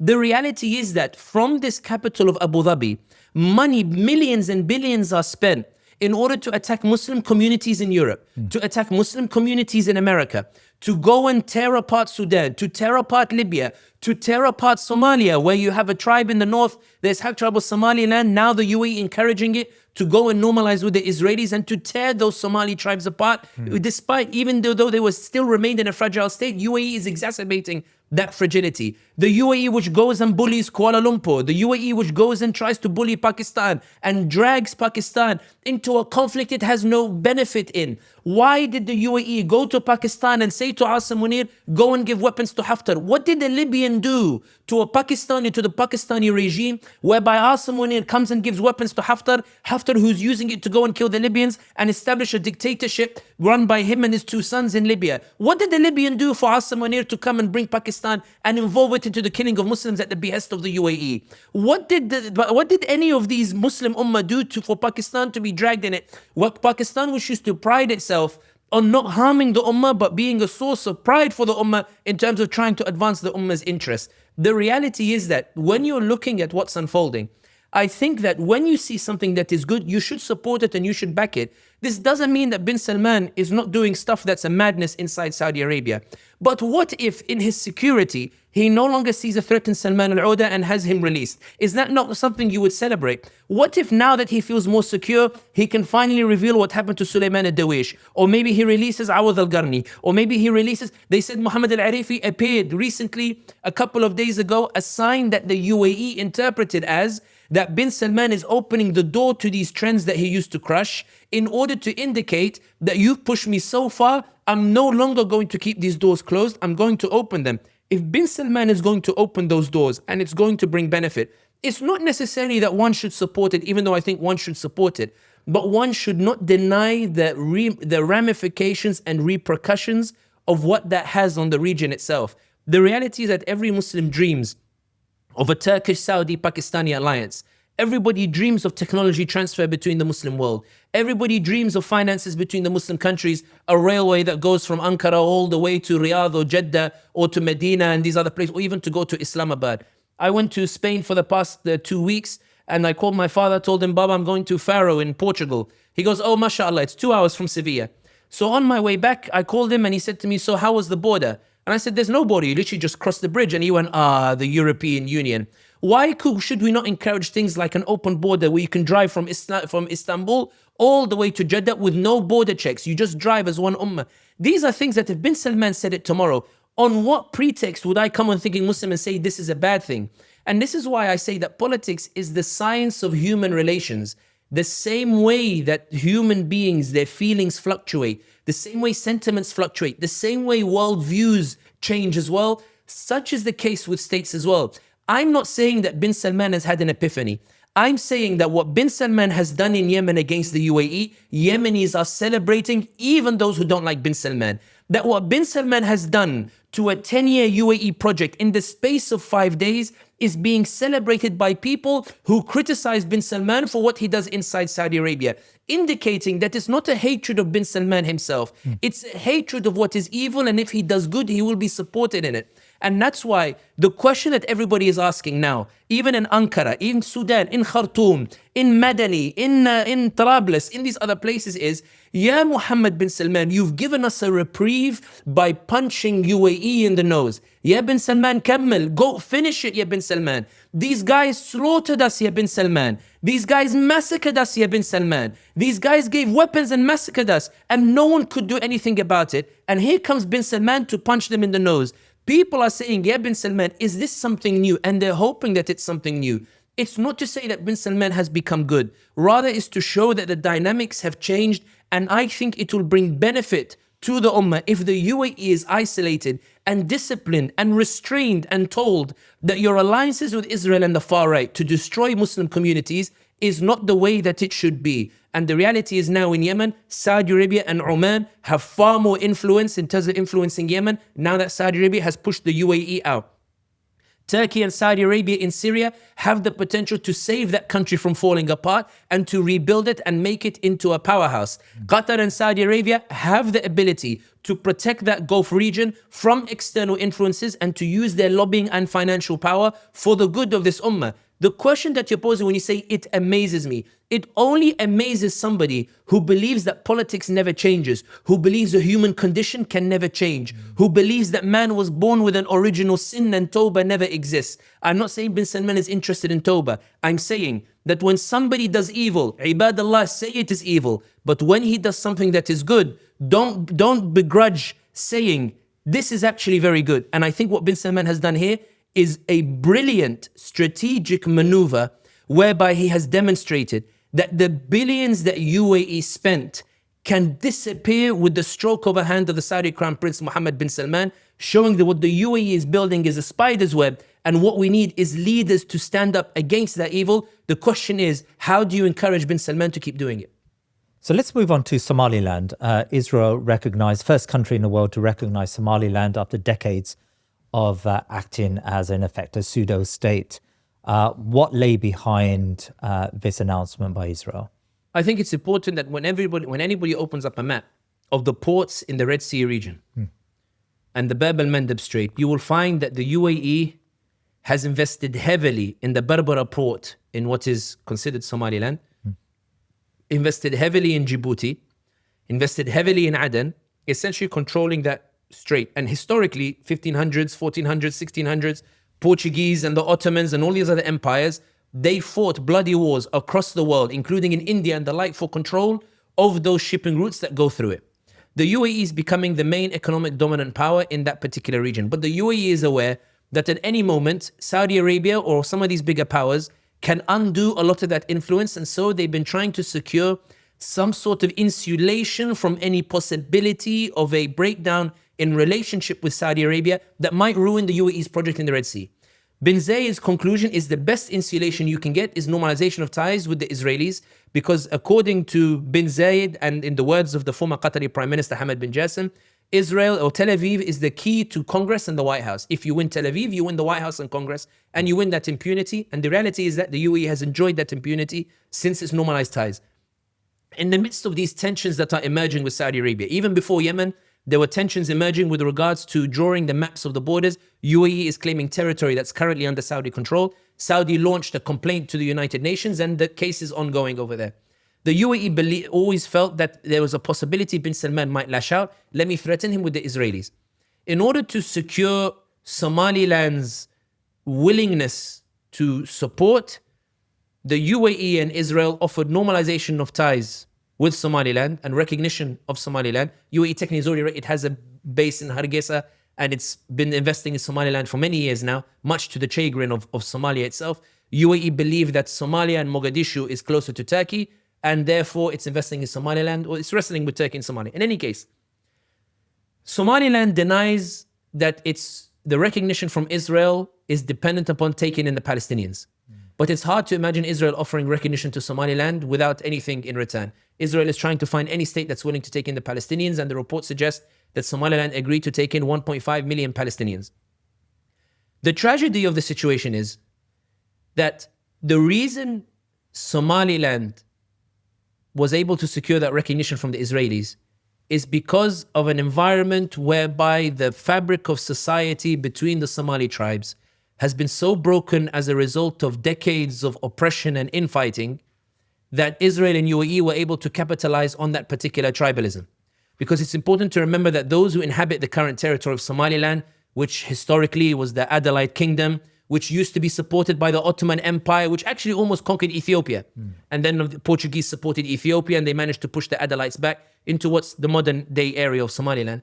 When Somaliland became independent, because Somalia had the unfortunate position similar to Morocco of being colonized by two different nations, Italians in the south and British to the north. When they got independent, Somaliland, or the tribes that compose Somaliland, they were willing to join this wider Somali Union, and they did. They joined this wider Somali Union, albeit elections took place on a clan basis. Then there was a coup and imposition of a communist regime that was brutal to a whole range of various different clans. And there were also Somali tribes in eastern Ethiopia, in Ogaden and some of these other places. a number of events, we don't need to go into detail, resulted in brutal crimes being committed against different Somali clans, amongst them the tribes that allied and normalized with the Israelis themselves. The reason why I mention all of this is Somaliland does not accept Israeli recognition if the Ummah had done a better job of reconciling the Somali factions. If the Ummah hadn't abandoned what I call, the Aus and Khazraj and the Qurayshi tribes, the modern versions fighting each other, there's no way Israel capitalizes on that. And the reason I want to focus on this particular point before I go back into geopolitics is, it's what happened with Somaliland and the way people suddenly discovered Somaliland when the news came out that Israel recognized it, shows you another example of what we've been talking about many times on this podcast, the disconnect between the Ummah's consciousness, the disconnect between the Ummah's limbs, in that people aren't aware of what happened between these clans and therefore they didn't have the agency or power in order to go and reconcile between these Somali clans. But put that aside, the UAE secures recognition for Somaliland from Israel, and Somaliland hopes that with Israeli recognition will come US recognition, and then will come European recognition. And with that recognition will come the establishment of a particular state, so that when Puntland, which is the semi-autonomous area next to it, goes and marches in again to take territory from what it believes to be Somaliland, from what Somaliland believes Somaliland, it will be able to call an international force to preserve it. The disaster is that as part of this normalization agreement, there's an expectation of Israeli military base on the Red Sea, that the UAE will protect UAE interests against Saudi Arabia, against Egypt, against these other powers that are there on the Red Sea themselves. I think that although many in Somaliland are against this normalization with the Israelis, a lot of them appear powerless to reverse it. The president of Somaliland stood next to the foreign minister of the Israelis, even as he said, Somaliland is a state not like this Palestinian, and he didn't even say anything against it either. Yeah. And the tragedy for those tribes that compose Somaliland, or one main tribe in particular, is that they will forever be labeled by the Ummah as traitors, because there is no excuse on earth that allows a normalization with the Israelis, despite any recognition of hardship that they went through in the past. I think that the UAE believes that with this normalization, it will further cement its ability to control that Red Sea port. But what's interesting is this. After the Saudis lashed out at the UAE has issued a statement saying that it rejects the Israeli recognition of Somaliland. It's almost as if the UAE, terrified that Saudi Arabia might force a whole domino effect, the UAE is sort of saying, wait a minute, I need to make sure that I don't lose everything. So let me start distancing myself from here, suggesting that bin Salman actually has the power to make this recognition meaningless.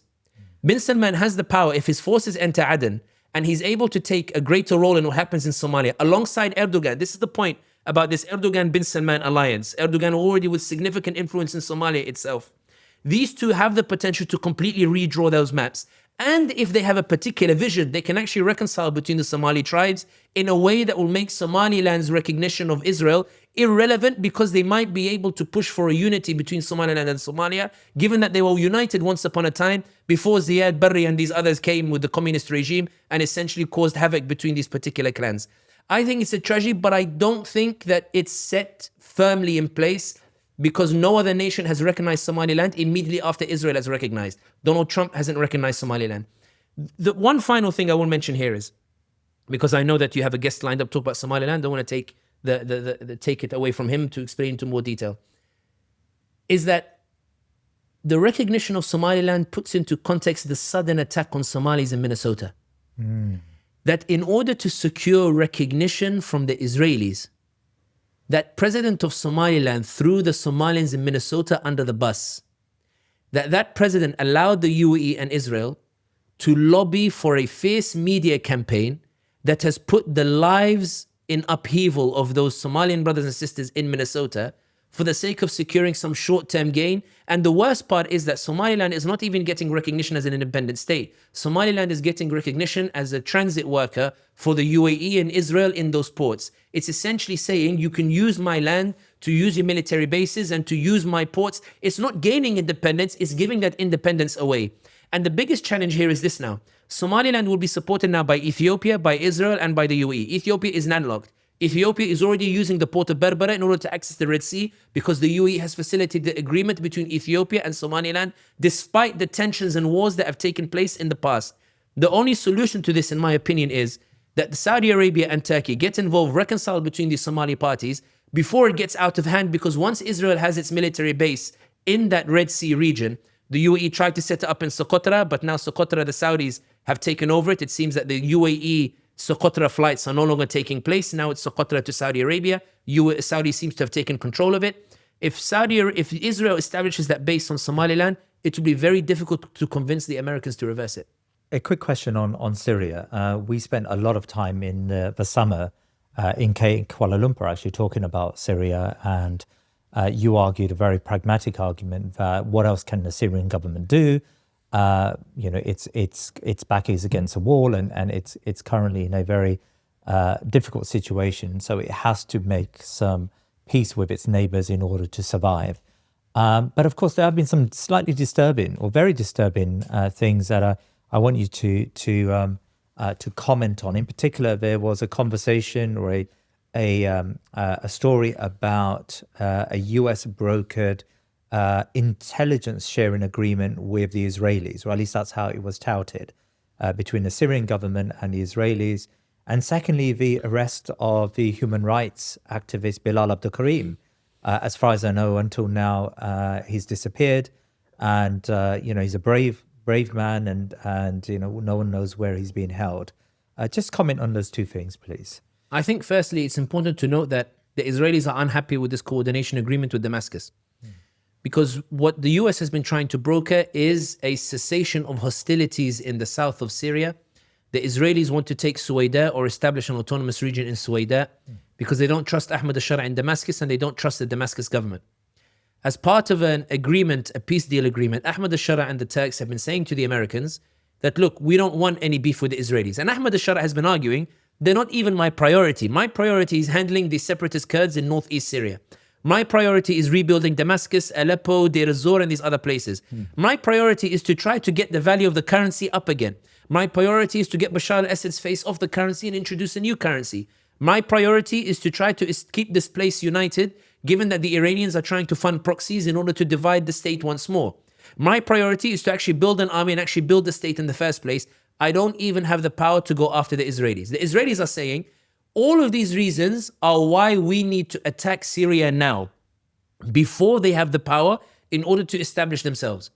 When the Israelis went to Donald Trump says, but what you're proposing is American intervention. It costs too much money and we're not willing to intervene. And Erdogan is telling me he can handle it. The Israelis said Erdogan is lying. Erdogan seems to have convinced Donald Trump, at least for now, to recognize Ahmad al-Shara and also invite Ahmad al-Shara to America. And Ahmad al-Shara met with Donald Trump, and so did Shaybani, and with Hakan Fidan and all these others. In order to appease the Israelis to get them off Ahmad al-Shara's back, Trump tried to push for some sort of normalization of ties between the Syrians and the Israelis. Ahmad al-Shara said, I can't normalize, but I can uphold the ceasefire agreement that was made in 1972. The Israelis tried to tout this as normalization, but nobody bought it. It was clear that it was a ceasefire agreement. Trump said, listen, this isn't really a big deal for me. If you don't want to normalize, fine, but at least the ceasefire agreement is a starting phase, and let's see how far we can go for it. And Tom Barak, who is the US ambassador to Turkey, who admires Turkey, is a good friend of Erdogan as well. Tom Barak seems to agree with the Turkish viewpoint that now is not the time for any hostilities with regards to the Syrians. So it feels like the Israelis have been dragged into this sort of agreement with the Syrians, whereby Trump says to the Israelis, this intelligence sharing means you can always keep an eye on what Ahmad al-Shara is doing. When you feel he's going too far, at least all the information will be apparent. He can't do anything in secret through this particular agreement. The point that I'm saying is, many people will find it disappointing that Damascus has made a deal with the Israelis. But when you look at the terms of this deal, it's Israel which is the most upset, because immediately after agreeing to this, Ahmad al-Shara and the Turks then march on Aleppo in order to deal with the separatist Kurds who are trying to establish a northeastern autonomous region and waving Israeli flags in that region to the northeast autonomous region, trying to take the oil away from Syria and offering Israel recognition in order to ensure that they don't have to follow the commands or the orders of the Damascus government. The separatist Kurds are saying, we don't want to lose this chance at an independent state, a bit like Somaliland. We prefer to fight the Syrians and establish ourselves, even if it means allying with the Israelis. With this deal with the Israelis, Ahmad al-Shara is saying, now that Israel is out the way, now that they can't bother me, now that Trump is reining them in through this agreement, I can now focus on keeping Syria united. I can actually start to build a state over the next 5, 6, 7 years that can actually stand up to the Israelis themselves. And that's why I think geopolitically, I don't think it's as bad as some people initially thought when they read that particular agreement, because the loser in this is Israeli, and it doesn't really dictate any normalization of ties. On the issue of Bilal Abdul Karim, if I had to say something, I would advise anybody who knows that the UAE doesn't like them and who knows the Saudis have issues with them, do not go to Damascus. The reason being is your presence there will cause a diplomatic crisis for Damascus. And Damascus, even if it's sympathetic towards you, does not have the power to protect you. Abdurrahman Qardawi was in Damascus, went to celebrate with the Syrians. He did a video where he said, I know Saudi and UAE will be upset at the liberation of the Syrians. He crossed the border. As soon as he crossed the border, he was kidnapped, surrendered to the UAE, and no one knows where he is. It is plausible that Damascus knew it was going to happen, but was powerless to do anything to prevent it. Ash-Shamsi, who is an Emirati critic who was based in Istanbul. When Erdogan reconciled with the UAE for $50 billion, Erdogan ordered all people who were in Istanbul, told them, guys, I need you to tone down your criticism of the UAE because they give me $50 billion. And I need the money because of the economic crisis. Ash-Shamsi, whose wife is Syrian, when Syria became liberated, said to his wife, let's go live in Damascus. Syria is free. Let's go settle over there. He moved to Damascus, and then his wife tweeted and said, my husband has disappeared for 3 weeks. We know he was taken by the government, but the government won't give us any information where he is. 4th week, 5th week, 6th week. I think yesterday she tweeted, it's been now 3 months. No one knows where Shamsi is.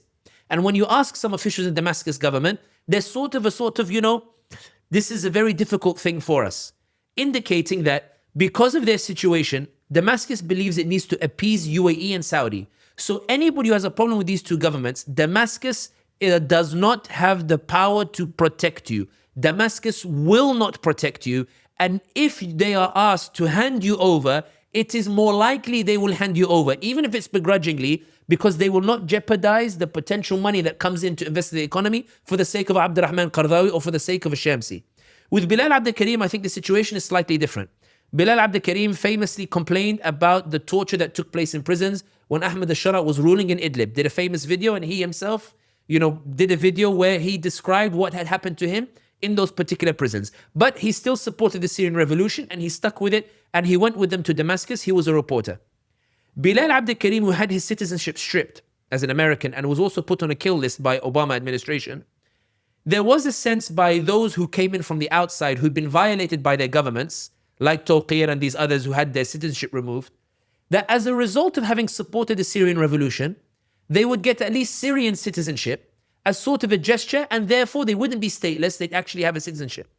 The problem is that when Ahmed al-Shara started negotiating with the Americans, one of the conditions that was imposed on Ahmed al-Shara is that no citizenship be given to a non-Syrian. Those who came from outside must not be given a citizenship. So Bilal Abdul Karim naturally felt a bit aggrieved in terms of that, but he was allowed to stay in Syria by the government because there was an implicit arrangement that, thank you guys for your service, you can stay here. Bilal Abdul Karim continued his reporting on some of the violations that took place that happened in many states and the like. And it seems that what it appears is that some of those criticisms went too far, and now he has seemingly disappeared. And the issue is not whether he faces justice or not. The issue is nobody knows where he is. At least when you're arrested, you know where you're. For example, when I was arrested by ICE, it became clear I was taken to this facility later, albeit in the first few hours a bit difficult, but everybody knew where I was. They knew what the updates were. You could reach me, by a phone and the like. They don't know where Bilal Abdul Karim is. And so I would say here from this platform to the government of Damascus, don't hand over Ash-Shamsi to the UAE. Send him back to Turkey. Send him to Turkey, send him somewhere else. If you can't protect him, send him somewhere else. But let his wife know where he is. Let his wife know that he's safe. Let his wife know that he's okay. You did a revolution in order against a regime that used to do this to people. Don't be a regime that does this to people. We know you can't protect these people. We know you're in a difficult situation. We know you're being bullied by many powers. We know you're in a difficult situation. We know that you need to navigate it. We will stay well away so we don't cause you any diplomatic problems, but release Ash-Shamsi Bilal Abdul Karim, find some sort of solution for him. Let him go. Let him speak to his wife. Put him through a court system. Show people that you're justice, but let his wife know where he is. And with Abdurrahman Qardawi, which was a very painful and very horrible situation that took place. Yes, he was kidnapped in Lebanon, but there were question marks over that. Don't be a regime where people turn around and say this is what happens to critics and the like. I pray that Bilal Abdul Karim is safe. I pray that the Shamsi is safe. And I pray that while I understand the situation in Syria, I pray that the bravery that they showed in the revolution, they will show that bravery in standing up for justice, even with all the pressure that's coming up against them. Jazakallah khair. Finally, Sami, we're coming to Ramadan. We're not so far away from Ramadan, inshallah. May Allah subhanahu wa ta'ala bless us once again with this month. So many of us increase our ibadat in the month of Ramadan. And in particular, we focus much more on our dua and we focus on our worship to and our prayer to Allah subhanahu wa ta'ala and to ask Allah subhanahu wa ta'ala for help and to ask Him for mercy subhanahu wa ta'ala. I just want to ask you a question. It's a question I've been meaning to ask you for some time.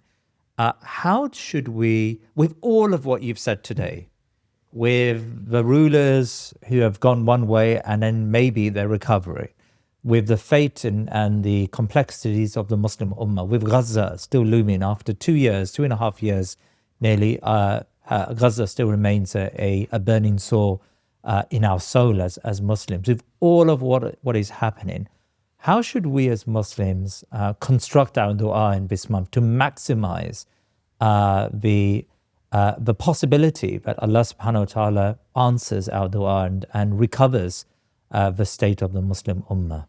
Often there is assumption that when Ramadan comes, this is the time to rest. This is the time to reflect. This is the time to sit down. This is the time to take it easy. This is the time where, because we're fasting, don't do too much. Which for me is a very strange concept as a Muslim.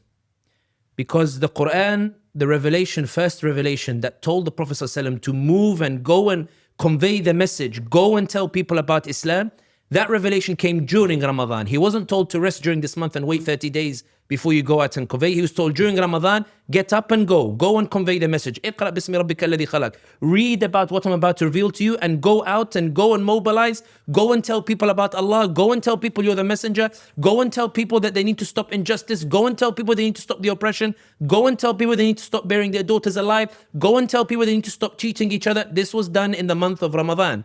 Laylatul Qadr, the night of power where Allah subhanahu wa ta'ala manifests Himself. Allah is not resting in this regard. Where Allah manifests Himself happens during Ramadan. The conquest of Mecca when the Prophet Muhammad entered Mecca happened during Ramadan. The battle of Ain Jalut where the Muslims defeated the Mongols, Saifuddin Qutuz, happened during Ramadan. The battle of Guadalete where Tariq ibn Zayed defeats Roderick in Andalusia happened during Ramadan. The battle of Hittin where Salahuddin al-Ayyubi defeats the Crusaders happened during Ramadan. The reality is that whenever you look at the events that took place in Ramadan, those who came before us weren't resting in Ramadan. Those who came before us didn't sit during Ramadan. Those who came before us didn't see Ramadan as the month where you stop, where you give a gift to Netanyahu and tell him Ramadan is when we should start bombing Gaza because the Muslims are sitting down because they're not eating as they usually do, so they must be more tired. There's always been an uptick in the bombing of Gaza during Ramadan because just as we claim it is a blessing for us, Netanyahu sees it as a blessing because we tend to reduce our activities. We reduce our ability to talk. We reduce our protest. We reduce our boycott. We reduce our activity. Whereas the whole point of Ramadan is to demonstrate you can do a lot with less than you thought you could do it with. The point is when you're not eating during the day and Sahaba are still pulling off these feats, when you're not eating during the day and you're giving up that food and water, but you realize you can actually get through the day, you're having more taqwa, you're realizing actually, wait a minute, I can do so much more with less than I thought. I can do so much more and I don't need to eat as much. I have more energy than I thought. It's Allah subhanahu wa ta'ala reminding you that you don't need as much as you think that you need in order to move. You don't need as much as you think as you need in order to make an impact. The problem when we talk about Ramadan is we talk about like it's a stopgap. But the reason Allah introduces this fasting for us is not لَعَلَّكُمْ تَرْتَحُونَ so that you might relax and the like. When Allah says كُتِبَ عَلَيْكُمُ الصِّيَامُ كَمَا كُتِبَ عَلَى الَّذِينَ مِنْ قَبْلِكُمْ لَعَلَّكُمْ تَتَّقُونَ, that you might achieve taqwa. What is taqwa? Ubay ibn Ka'b was asked by Umar ibn Khattab radiallahu anhu. Yeah, Umar said to Ubay, what is taqwa? So Ubay says to Umar ibn Khattab radiallahu anhuma, have you ever walked on a thorny path, Ya Umar? So Umar says yes. And Ubay says, Ya Umar, how did you walk on this thorny path? He said, before I took every step, I'd watch to see where I put my foot. Ubay said, this is taqwa. Note here that the action that Umar is using to reference taqwa is not an action of sitting. It's an action of continuing to walk on the path. It's a proactive motion. It's putting the foot forward and the other foot forward. The only difference that happens in Ramadan to your movement is you become more concentrated and precise with your movements, because the fasting makes you less wanton to waste any energy or waste any movement. So you start being careful. Okay, if I'm going to boycott, where am I going to boycott? If I'm going to protest, which one are we all going to go to together? If I'm going to go and raise my voice, what particular topic am I going to do? Is everybody going to go quiet about liqa kurdiya during Ramadan because there is some sort of rest that you need to take? The reality is that when you look at the examples of the past, Ramadan was not a month of rest. Ramadan was a month of reflection about the powers that Allah subhanahu wa ta'ala had given you, about the presence of Allah so that He can deliver it,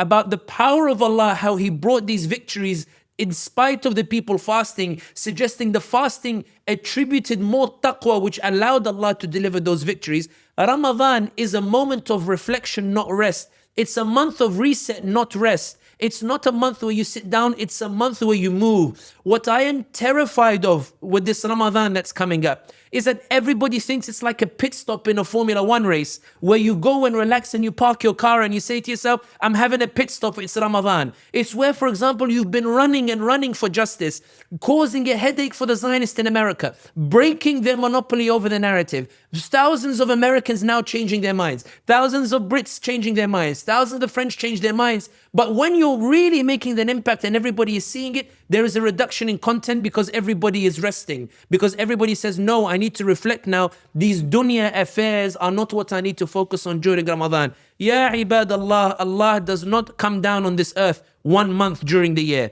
Allah subhanahu wa ta'ala is ever present and He's always there. The gift of Ramadan is that you start to perceive Allah subhanahu wa ta'ala. And that's why I tell people, don't make Ramadan the month of blessing for the oppressor.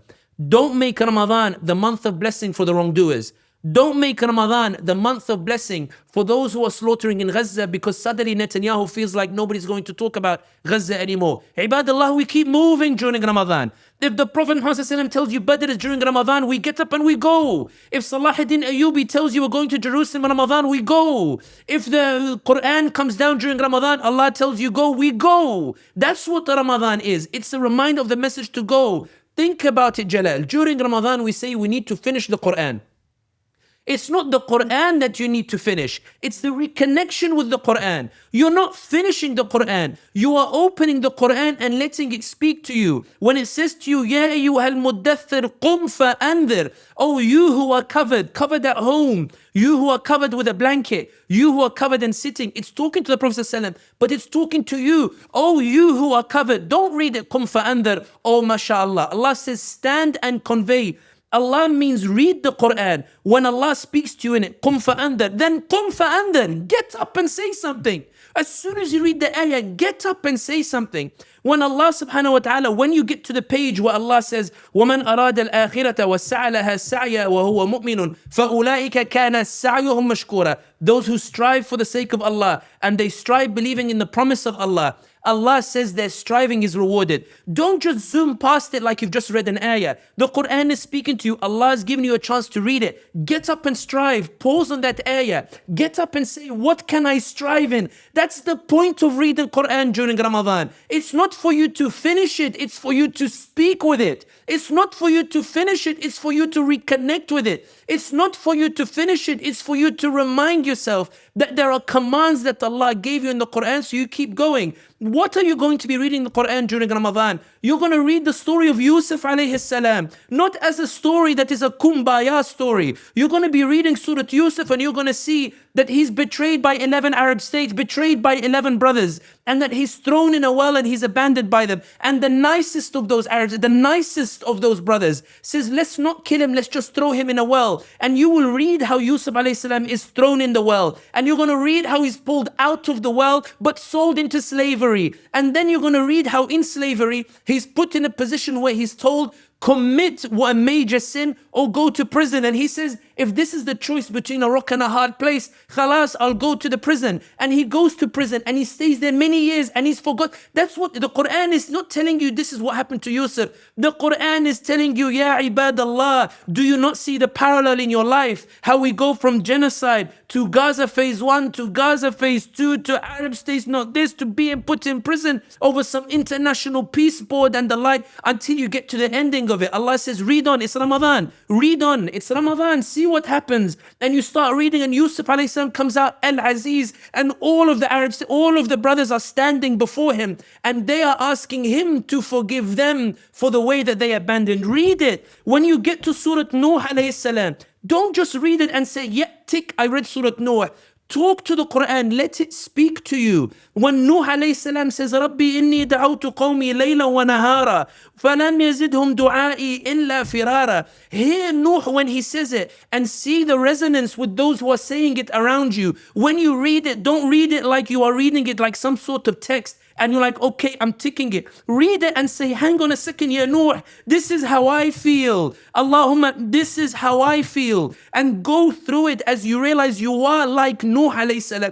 That's the point of the Quran. It's not rest, it's reset. It's I see myself here. When you get to Lut alayhi salam's story, and you get to the point where he says, قَالَ لَوْ أَنِّ لِي بِكُمْ قُوَّةً أَوْ آوِي إِلَى رُكُنٍ شَدِيدٍ. If only I had power or a powerful ally to resist my oppressors. Don't just read it, don't listen to Shuraim or Al-Afasi or these other people. Stop there for a second and say, oh my goodness, it's like the Quran knows my heart. Oh my goodness, it's like the Quran is speaking to me. Quran, how did you know this is what I feel? Quran, how did you know this is what I'm feeling? And let the Quran tell you, read on, ya ibadallah. Read on, I have a beautiful ending for you about how Allah's victory came true. Read Surah Maryam when you get to it. Don't read it like you're just rushing through it.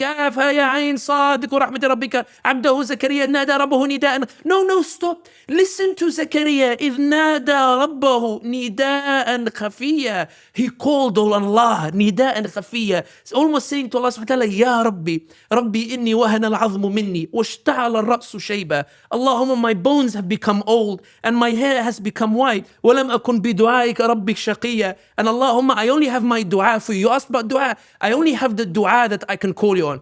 وَإِنِّي خِفْتُ الْمَوَالِيَ مِنْ وَرَائِي وَكَانَتْ امْرَأَتِي عَاقِرًا. And I am scared, Ya Rabbi subhanahu, about those who come after me, about the legacy I leave behind, about somebody to convey the message after me. And Allah subhanahu wa ta'ala responds to him afterwards. And Zakaria is unsure about Allah's promise because Allah says, we're going to give you Yahya. إِنَّا نُبَشِّرُكَ بِيَحْيَا. So, and then Zakaria says, how can I have a son when my wife is old? وَكَانَتْ امْرَأَتِي عَاقِرًا وَقَدْ بَلَغْتُ مِنَ الْكِبِرِ عِتِيًّا. And I have become old. When you read that part, you're not reading a random story. This is you saying to Allah, how can I liberate Palestine when all I can do is talk in a mic? How can I liberate Palestine when all we can do is do some production?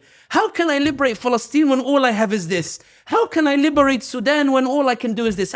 That's the meaning of it. Ya Rabbi, how can these great miracles happen when I am so limited? That's the point of Zakaria.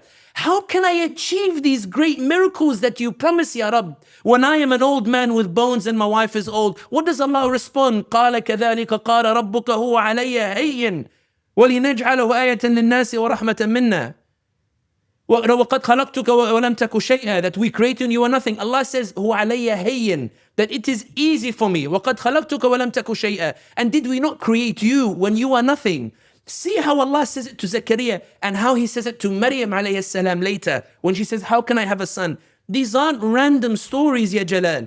These are Quranic stories to tell us how we can move next, how we can keep going. When Allah tells you about those who came before us, مَسَّتْهُمُ الْبَأْسَاءُ وَالضَّرَّاءُ وَزُلْزِلُوا. Do you think you will not be tested like those who came before you? They were tried and tested, وَزُلْزِلُوا, shaken in their hearts, until they said, مَتَى نَصْرُ اللَّهِ.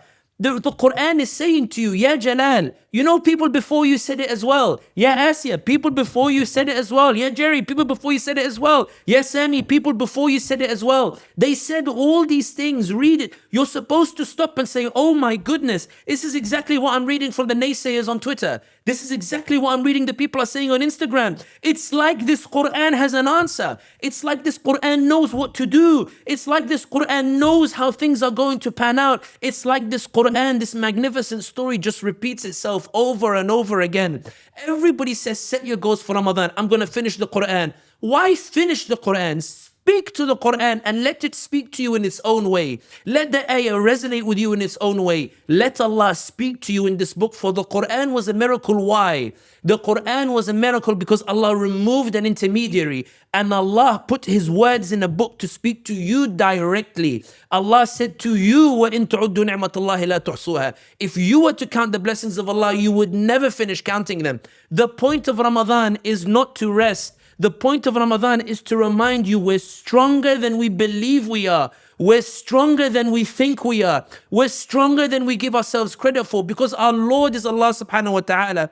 And the final point I'll say here is this. The reason Allah says reconnect with the Quran is look at what the Prophet Muhammad sallallahu alaihi wasallam went through to deliver this Quran to you. Look at how much tests he went to deliver it to you, to save you 1400 years later from dhulumat and to bring you into the nur. Look how many people carried this book and carried this message in order to go and deliver it to you so that you might be guided. Look what they went through to deliver it to you. Look at the trials they went through to deliver it to you. They went through colonization. They went through defeats. They went through all of these various different, to deliver it to you. Are you the one who receives the book and says, I'm the generation that stops and does nothing? It's a chance. It's a chance for us to reset, not to rest. So why I say to people in Ramadan when they make the dua is, Ya ibadallah, remember this point. When the Prophet Muhammad received the first wahi, he didn't receive the full Quran all in one go. He didn't receive it all in one go. The reason he didn't receive it all in one go is because he hadn't gone through the necessary experiences in order to understand the rest of the ayat. The point is, Ya ibadallah, it's not about finishing the Quran. It's about connecting with the Quran and letting it speak to you. And it's about reminding that in this world of evil and injustice, Allah subhanahu wa ta'ala still exists. Allah subhanahu wa ta'ala is still there. The community is still there and you'll see them in Taraweeh. The community is still there, you'll gather with them for iftar. Your family still love you, you will sit with them in iftar. The one whose family is non-Muslim will go to the masjid and will find people sitting there inviting them for iftar. People will send invitations everywhere and saying, hang on a second, we do actually have a community. We do actually care about each other. We do actually come together. Is this what where have you been all year? Why is it I only see you during Ramadan? And you will realize the reason you only saw them during Ramadan is because you forgot the Quran. You didn't move. You didn't be concentrated in your taqwa. You forgot Allah subhanahu wa ta'ala. Allah is saying during Ramadan, Ramadan is not about rest. Ramadan is about coming back to me. May Allah make us those who remember Him. May Allah allow us to keep moving. May Allah never make Ramadan a blessed month for the oppressors. May He never make it a blessed month for Netanyahu. May He never make it a blessed month for the wrongdoers. May Allah always let us be the thorn in the side of injustice. Even during Ramadan, we will not rest during Ramadan. We will keep moving as they did in Badr, as they did in Jerusalem with Salahuddin Ayyubi, as they did in Hittin, as they did in the revelation of the Quran that came down during Ramadan, as they did in Guatemala when they established Andalusia. The paramount of coexistence, the epitome of coexistence between the different religions. This is the heritage of Ramadan. Whoever said rest, may Allah forgive him, because I think a punishment is coming his way. Amin ya Rab. Jazakallah khair, Sami Hamdi, for all your time today. Thank you so much. Jazakallah khair. Assalamu alaikum. Now you've reached the end of this show, and the fact that you've stayed until the very end tells me that you truly believe in our work. Please consider making a one-off donation or becoming a member by visiting thinkingmuslim.com/membership. Now your contributions give you exclusive behind-the-scenes access and the ability to ask questions to our guests, and monthly calls with myself, my team, and our guests like Sami Hamdi. Jazakallah khair, and keep us in your du'as.